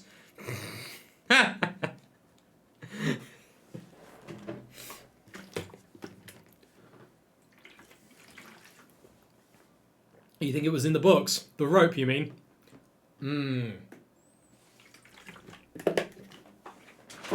Okay. In any case, use basic cast while undetected to lure authority figures and enemies to a desired location. Aim grants more precision targeting and reveals additional spell targets. Okay. Here we go. Ghost, don't let her see you. Ghost. Painting.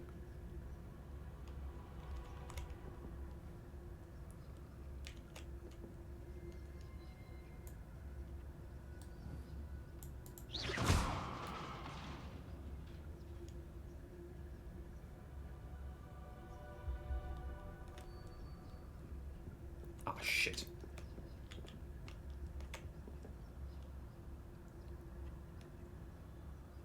I'm like really into this. Okay.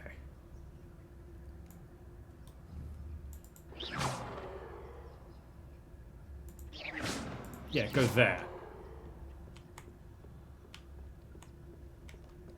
Okay, that's one down. Shit.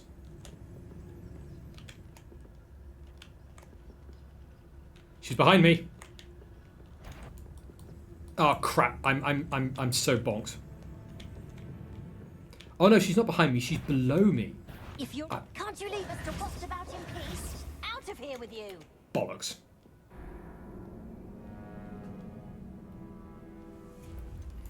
Okay, here we go.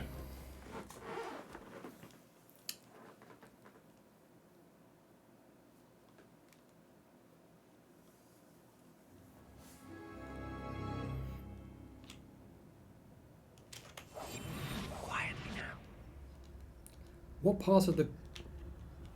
Okay, yes, we are in the restricted section. Okay.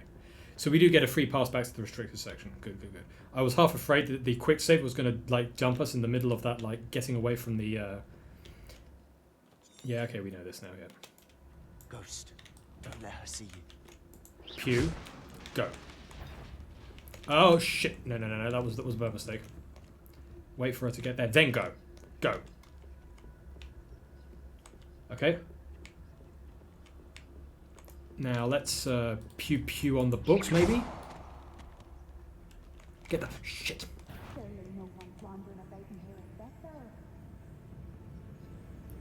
Come on, you dead Scottish bitch. Go on.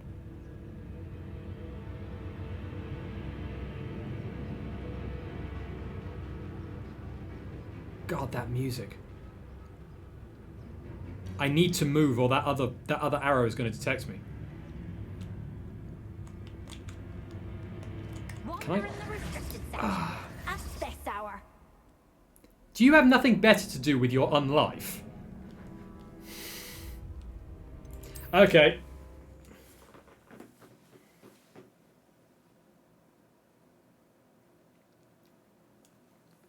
Yes, Ardetta, I will. It's just a case of like figuring out the timings of where all the. We must remain unseen. I see how difficult it is. Yeah, well, we're gonna keep on going at it, right? We're gonna keep on doing it until we get the prize. Okay, so step 1, accept that. Okay, so here we go. Don't let her see you. Pew. Let the arrow move to there. Clear that one. Now we can go. Go. Okay. Next ghost is down there.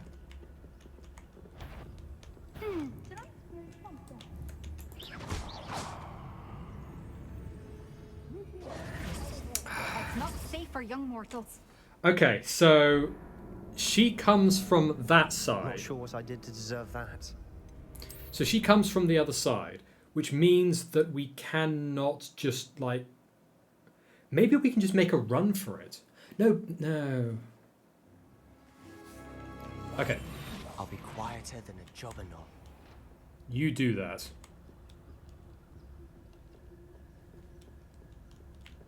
Okay. Is it? I really wish it could like get. I really wish we could turn that off. Ghost, don't let her see. Okay. 1. Go. Here.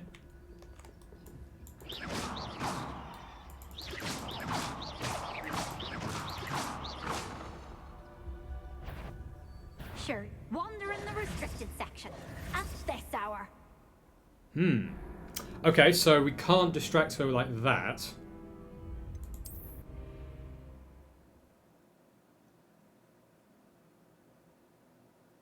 So we've tried attacking across the hall.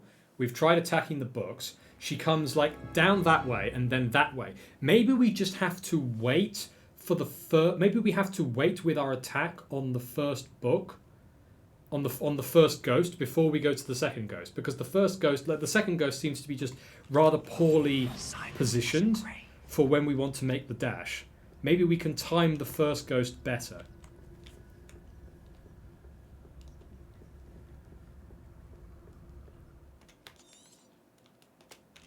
Ghost, don't let her see.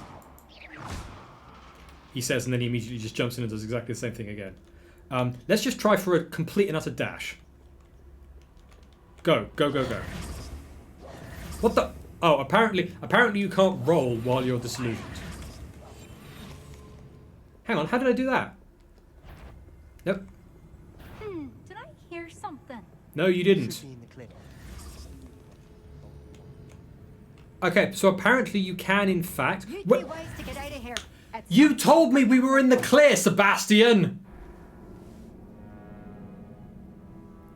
Sebastian! I fucking swear, if you thought I was going to like let you get me alone in a broom closet anytime this year, you were wrong, dude.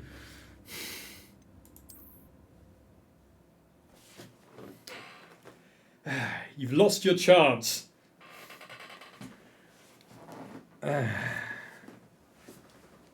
Never trust a snake, right? Okay, here we go.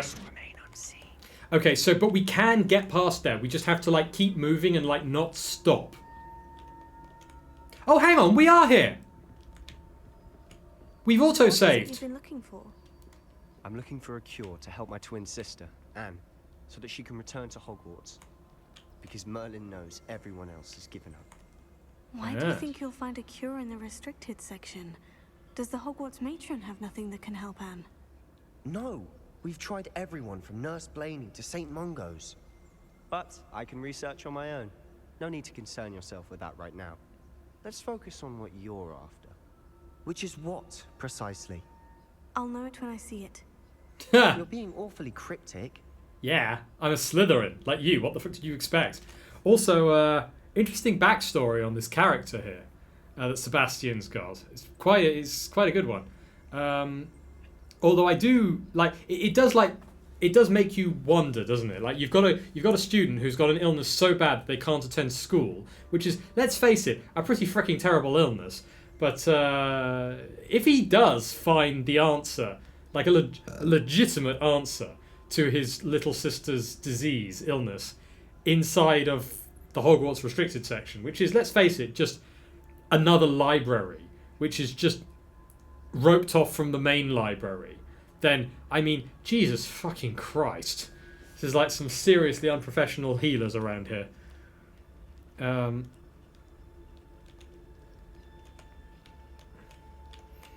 That, or of course he finds the fucking Horcrux ritual. And he's like, ah, yes, I can save Annie with the Horcrux ritual.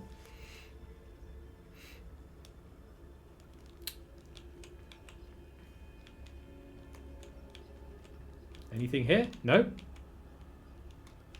Also, we do appear to be able to just make dashes to auto-save locations and then like brute force our way through the game that way, which is a little bit disappointing because I'd prefer to like spend several hours beating my head against a wall and then make one perfect run to clear the whole thing all in one go. I'd prefer that to sort of just actually what we're doing right now, even though I'm like, because I kind of feel like I haven't earned it.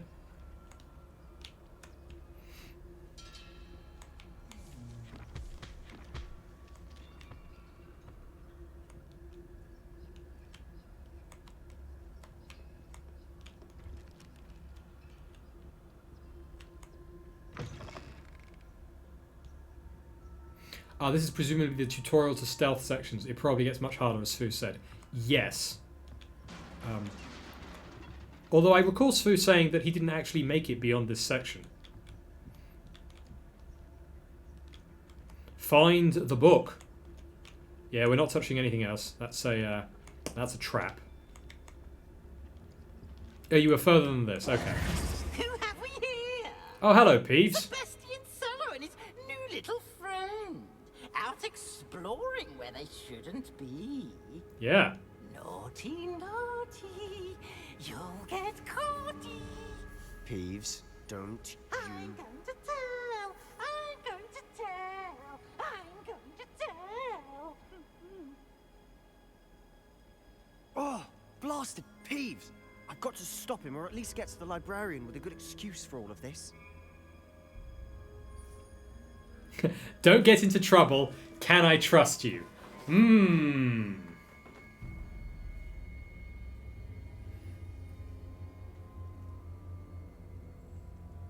We'll assume trust. We'll assume trust. We just like actually trusting someone and assuming trust isn't the same thing. So we'll say don't get into trouble. Wait, I don't want you getting into trouble for me. I have a way with the Wait, that's not what I meant! Disciplinary matters. Besides, I like having friends who are in my debt. Now go. Good luck in your search. Yeah, now, I didn't mean I don't want you to get into trouble for me. What I meant was don't get fucking caught. I know just the spell to repair this armor. And when I say don't get caught, I mean I know he's literally going to go turn himself in. What I meant was, obviously what I meant was that he should get caught in a way that is, what's the word? Advantageous. Although I suppose now I just realised it. Okay, so the actual, it's only just dawned on me that the suspicion was that he's going to go and turn me in and like basically rat me out. The reason why that never occurred to me as a thing that he might do is because it would never work. I should use Reparo on this broken armor. Right. If he goes to the librarian, he's like, there's this girl. She went to go through the restriction section, and I just tried to stop her, but she wouldn't listen. It's like, I mean, the librarian's going to see through that in a second because he's the one that was always breaking into the restricted section before, so that would not work. I mean, it might get me into trouble, but it would not work for him either. So, and a real, like a true Slytherin, quote unquote, like at least someone who's moderately like, intelligent would know that, and which is why my inherent instinct was to trust him. Also, there's nothing to stop me from just turning it around. Like, if I do get caught and say, yeah, well, he was with me as well. Like, if he betrays me, backstabs me, then, you know, I can just... There's nothing to stop me from backstabbing him back, right? So, it would be utterly stupid on his part to do so. In any case, Reparo.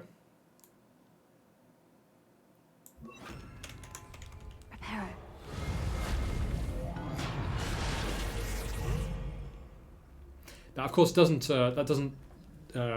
take into account, of course, the fact that some people just are stupid. But I didn't think Sebastian was stupid. Periwinkle top hat. We have top hat. Nice. Might have to get one of those for the stream some point. I mean, it's not the kind of thing I'd wear out in public.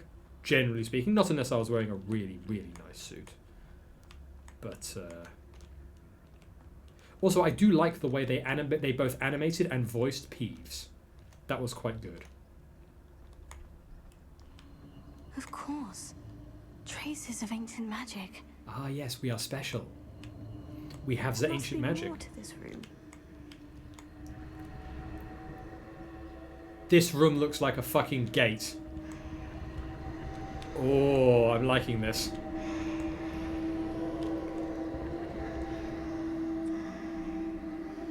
I'm not gonna lie. This looks like Shadows of N'Zoth.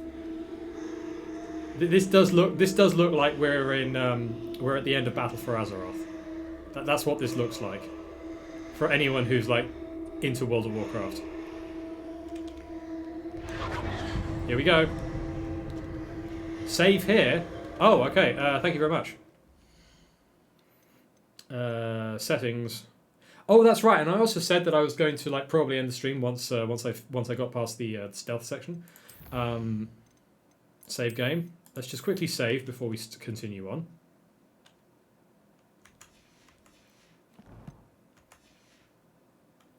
No.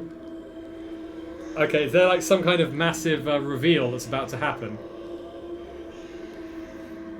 Oh, you didn't save here, was a mistake. Okay, so basically we're about to encounter some massive like enemy, or like a Dementor is about to come out of the woodwork and attack us. Here we go. It's a portal. Fucking sweet.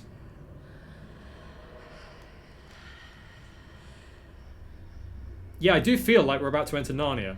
Also, I would be very cautious about entering a portal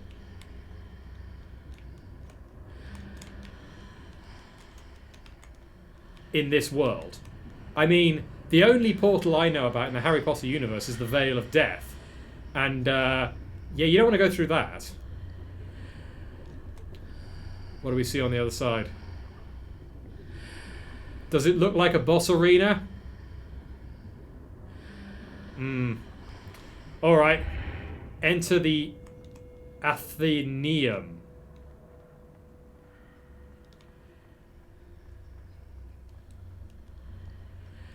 Well, wherever the hell we are, our screen has been given like a creepy... Ooh.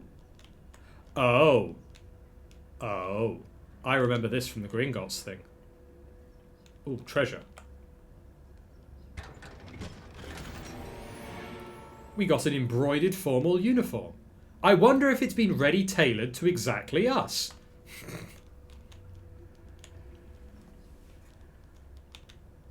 Where might this lead? Where might this lead? Well, it leads to the Athenaeum. Which sounds like a bad, not bad translation, but like a bad adaptation of amphitheater.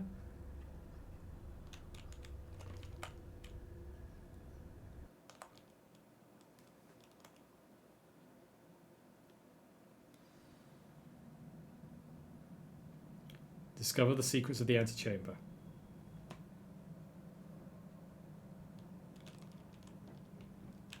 No stealth required, apparently.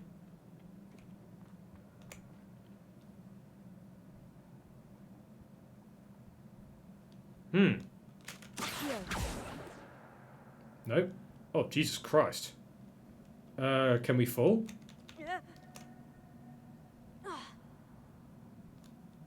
We can.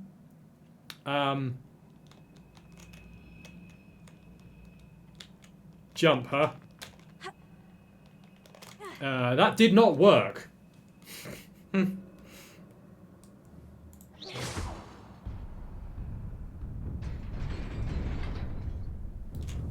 Nailed it. Super secret magic. It's a doorknob on the other side of the platform. Oh, what are that? Are those enemies? Oh shit.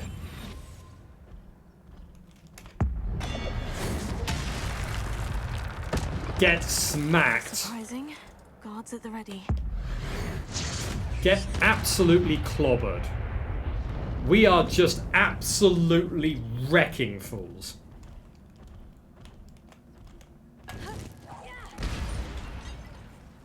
Damn!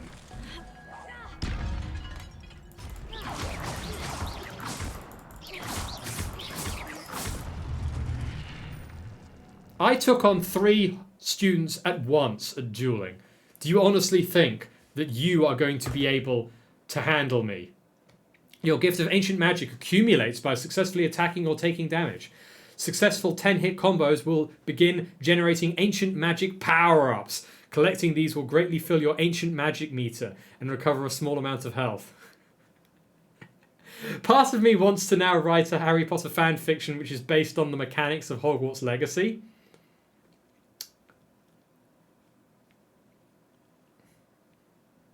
You just notice that the basic attack sucks, but the last basic attack of a combo hits hard. Yeah, it seems to be that way. Okay.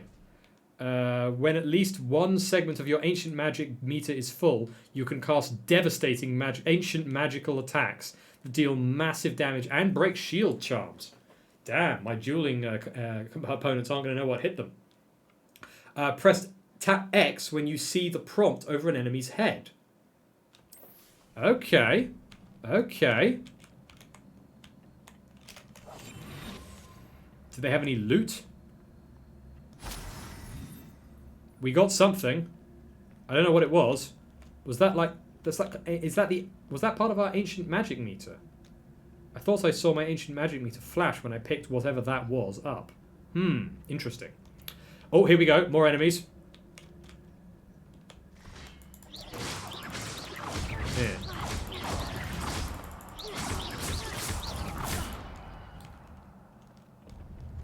Ah, shit. Oh, no, you don't. Get back. Is that X ever going to... I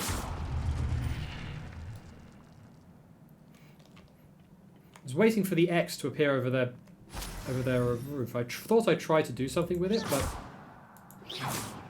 is there a thing up here I can press?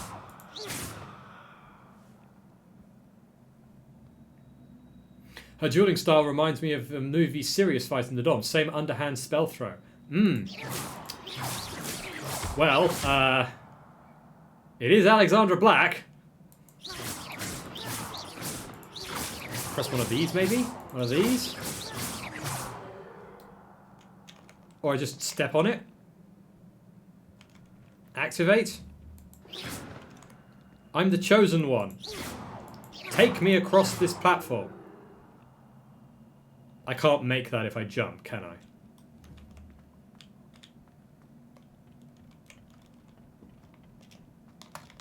I can't even run. Why can't I run? Oh, you can't run when you're aiming. Okay. No, not a chance. And the enemies don't respawn. That's good. Maybe it activates after you activate this.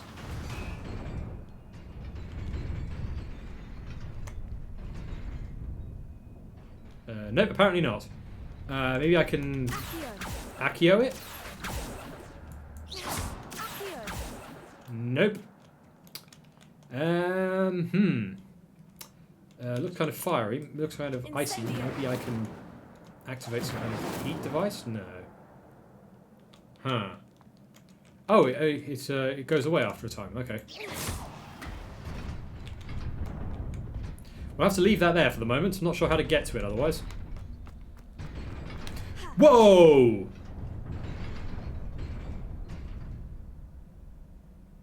That was freaky. Okay, I'm glad I ran.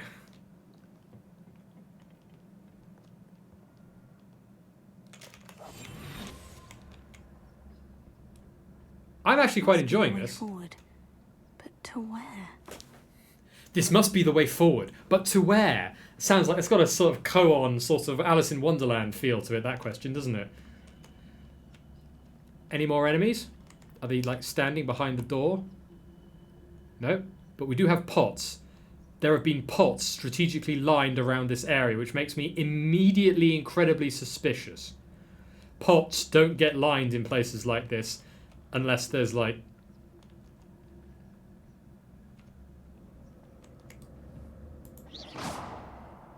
Nope. Probably didn't want to do that.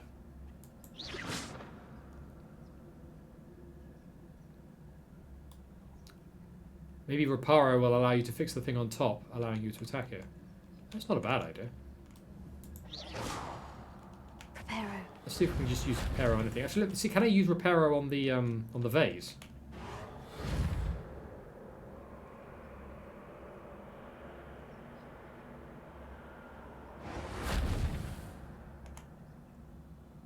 Well, I get the feeling that I Reparoed something, but I'm not entirely sure what.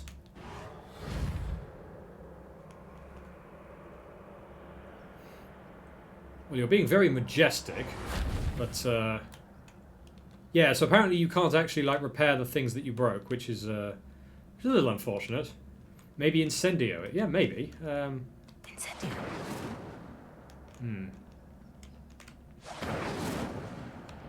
No. What about these? These have got the look of braziers.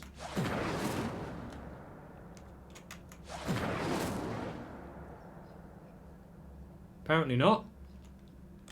Here.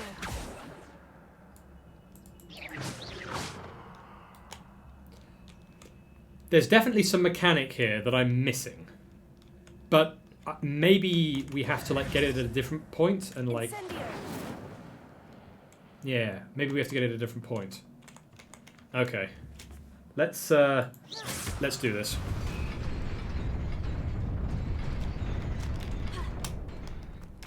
Nearly there. Best keep my wits about me. Yeah, that was not me keeping my wits about me.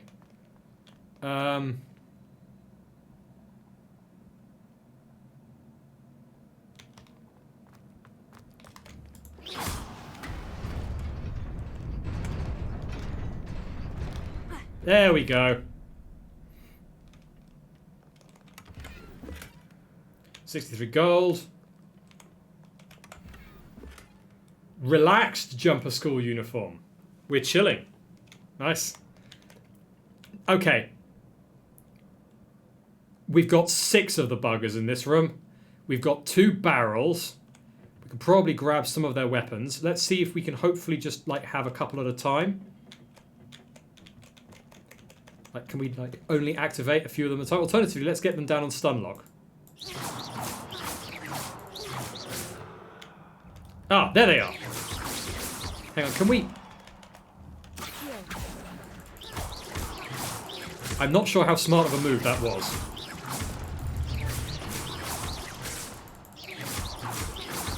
I really should go with the Leviosa spell. Oh, here we go. We need to increase our DPS. 31 combo. 34 combo. Whoa! What the fuck was that? Oh, it was you!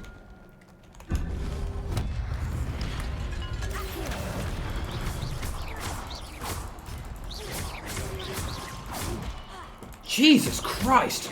They're like...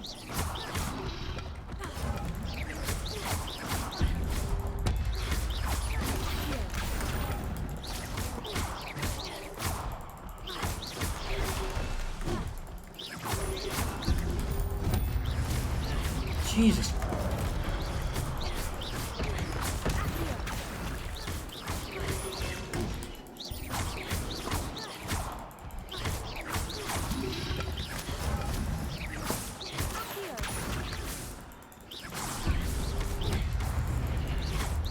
Okay, whatever that thing is. Oh! It's an AoE warning. That's what it is. It's not me. Oh, hang on. I've got a next. I can do a big attack. Take that. There we go. We've got a Z. Grab it. Damn it. Take that. Suck it.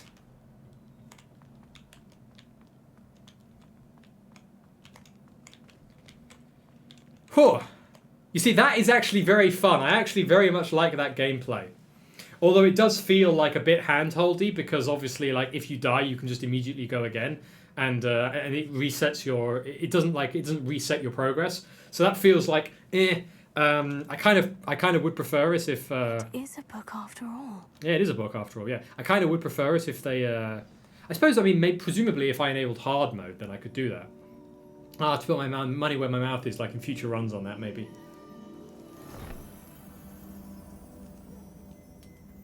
Yeah. Wait, was the portal pensive? Is that why they're called pensive sentinels? I don't know. Oh no, that's a pensive. This is the pensive right here. And the book went into the pensive, so presumably we go into the pensive. Stick your head in it. Right, that's right. You don't know what this magical artifact is, just stick your head right in there. And also, pensives are common as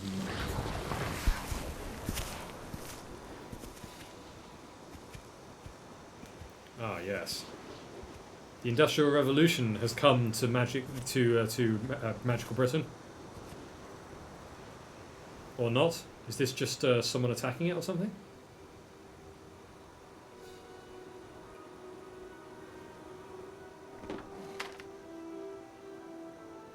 Oh, it's drought. Drought? Drought? In Britain? Are you actually fucking kidding me?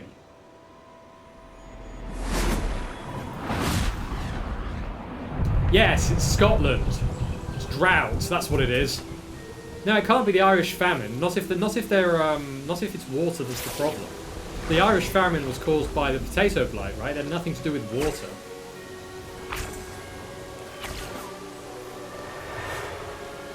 And also, I'm pretty sure this is still Scotland. But yeah, these chaps are doing the business all right. But yeah, I'm sorry, I'm not buying the idea of I'm not buying the idea of drought in Scotland. I'm sorry, not to this degree. Oh, those are the founders. Right, that might make sense.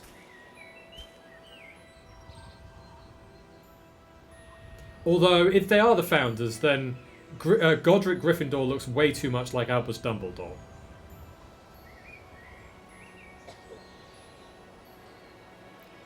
Yeah, that's right, kid. You have some kind of oh, flash forward, like you're grown up. Wanted to see me, Headmistress Fitzgerald. Fitzgerald. Professor Rackham. Okay, I don't think so. It doesn't look like it. Morganach. Welcome. Miss Isadora Morgana. Professor Rookwood, Professor Bakar. Okay, so it's not the We understand founders. that you are adjusting well to life at Hogwarts. I am. I am glad. Especially in light of your unusual situation, starting as a 5th year. Oh, we started as a 5th year. I was Mirroring. also admitted to Hogwarts as a 5th year. I've never heard of another like us. Miss... Ooh, we've got a secret society of like secret 5th years. You asked about the That's including us. beautiful swirls you saw years ago when we visited your hamlet. I beautiful recognised you all swirls. immediately. I cannot thank you enough for what you did. We were glad to help. And yes, I did see swirls of magic everywhere that day. My father insists it was my imagination running wild, but it was certainly real to me. It was not your imagination. Percival, Professor Rackham can see them too. But we have never known of another who could. I don't understand. What are they? The whispers or traces that appear when a particular form of ancient magic is wielded.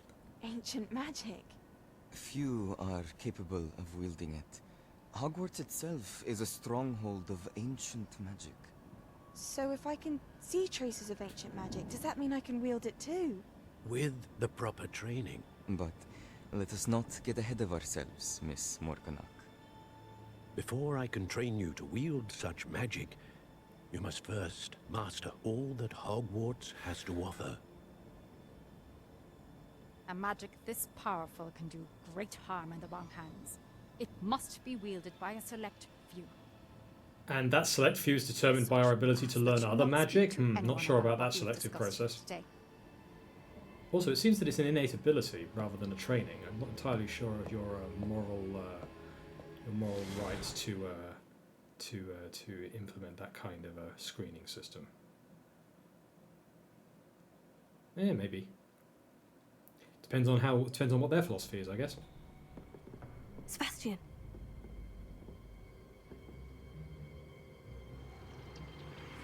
Sneaking in the restricted section again! I had thought we were through with this mischief. Clearly detentions are insufficient. Oh, is he about to get expelled? I'm afraid I must take this to the headmaster. But that being said, Peeves informs me that you didn't come alone tonight. If someone has coerced you, I would have you tell me. Oh, go on. You're a bright boy. Don't waste this. You literally like goading him into giving up nobody another else. student. I came alone. Nice. Oh, Sebastian. What will your uncle say?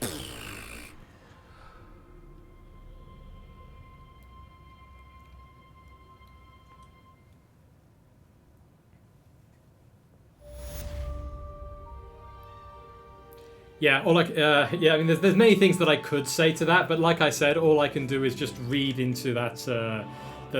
Yeah, that the guy's really into us. He's really, really into us. He wants us like really badly.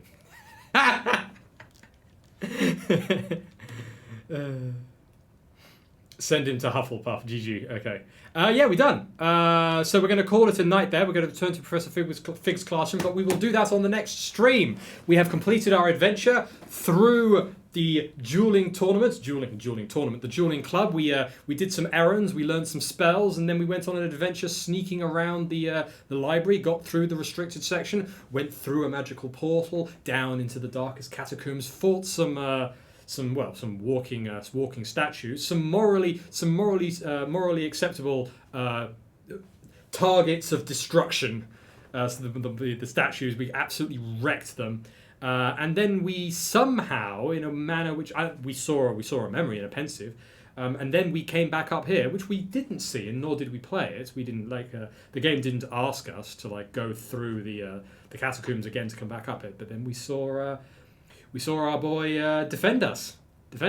Yeah, he defended us, and he didn't rat us out, even though the damn that librarian. She was like, I mean, if I had ever heard a librarian say that. Like basically saying, yeah, we're going to invite you to not be punished as much by giving up, not only by giving up the person that you were with, but also by literally accusing them of coercing you into doing the thing that you've been caught for. I mean, Jesus Christ, that is damn, that is some pretty despicable action going on there. But our boy, he didn't go for it. And so we just have to conclude that he's really, really into us. That's all we can conclude. Okay, we will see you all next time. We are not going to be hosting writing streams tomorrow or on Sunday. We are going to pick that up on Monday. We have already set up an event on the Discord that has the time and the schedule and the place for the next writing schedule on the Monday. So if any of you wants to join me for a writing sprint or a coding sprint or an art sprint or whatever it is that you might happen to do with 2 times 50 minutes of dedicated time, you are welcome to do so. And in the meantime, thank you all for joining me. Thank you to everyone who continues to support me on Patreon. Thank you to everyone who continues to support me on Twitch, including subs and bits, etc. And also thank you for the Svu for the stealth gift sub to Zardessa right at the last minute there. Got that in right at the last second there. Thank you very much, Svu. And I will conclude with, if you are a reader, please keep reading, and if you are a writer, please keep writing. I hope you all enjoyed the weekly updates, both for Dodging Prisoners, Stealing Witches, and for Death Tax and Sexy Women. And I will see you all next time. And I can't move my mouse. There we go. See you all next time.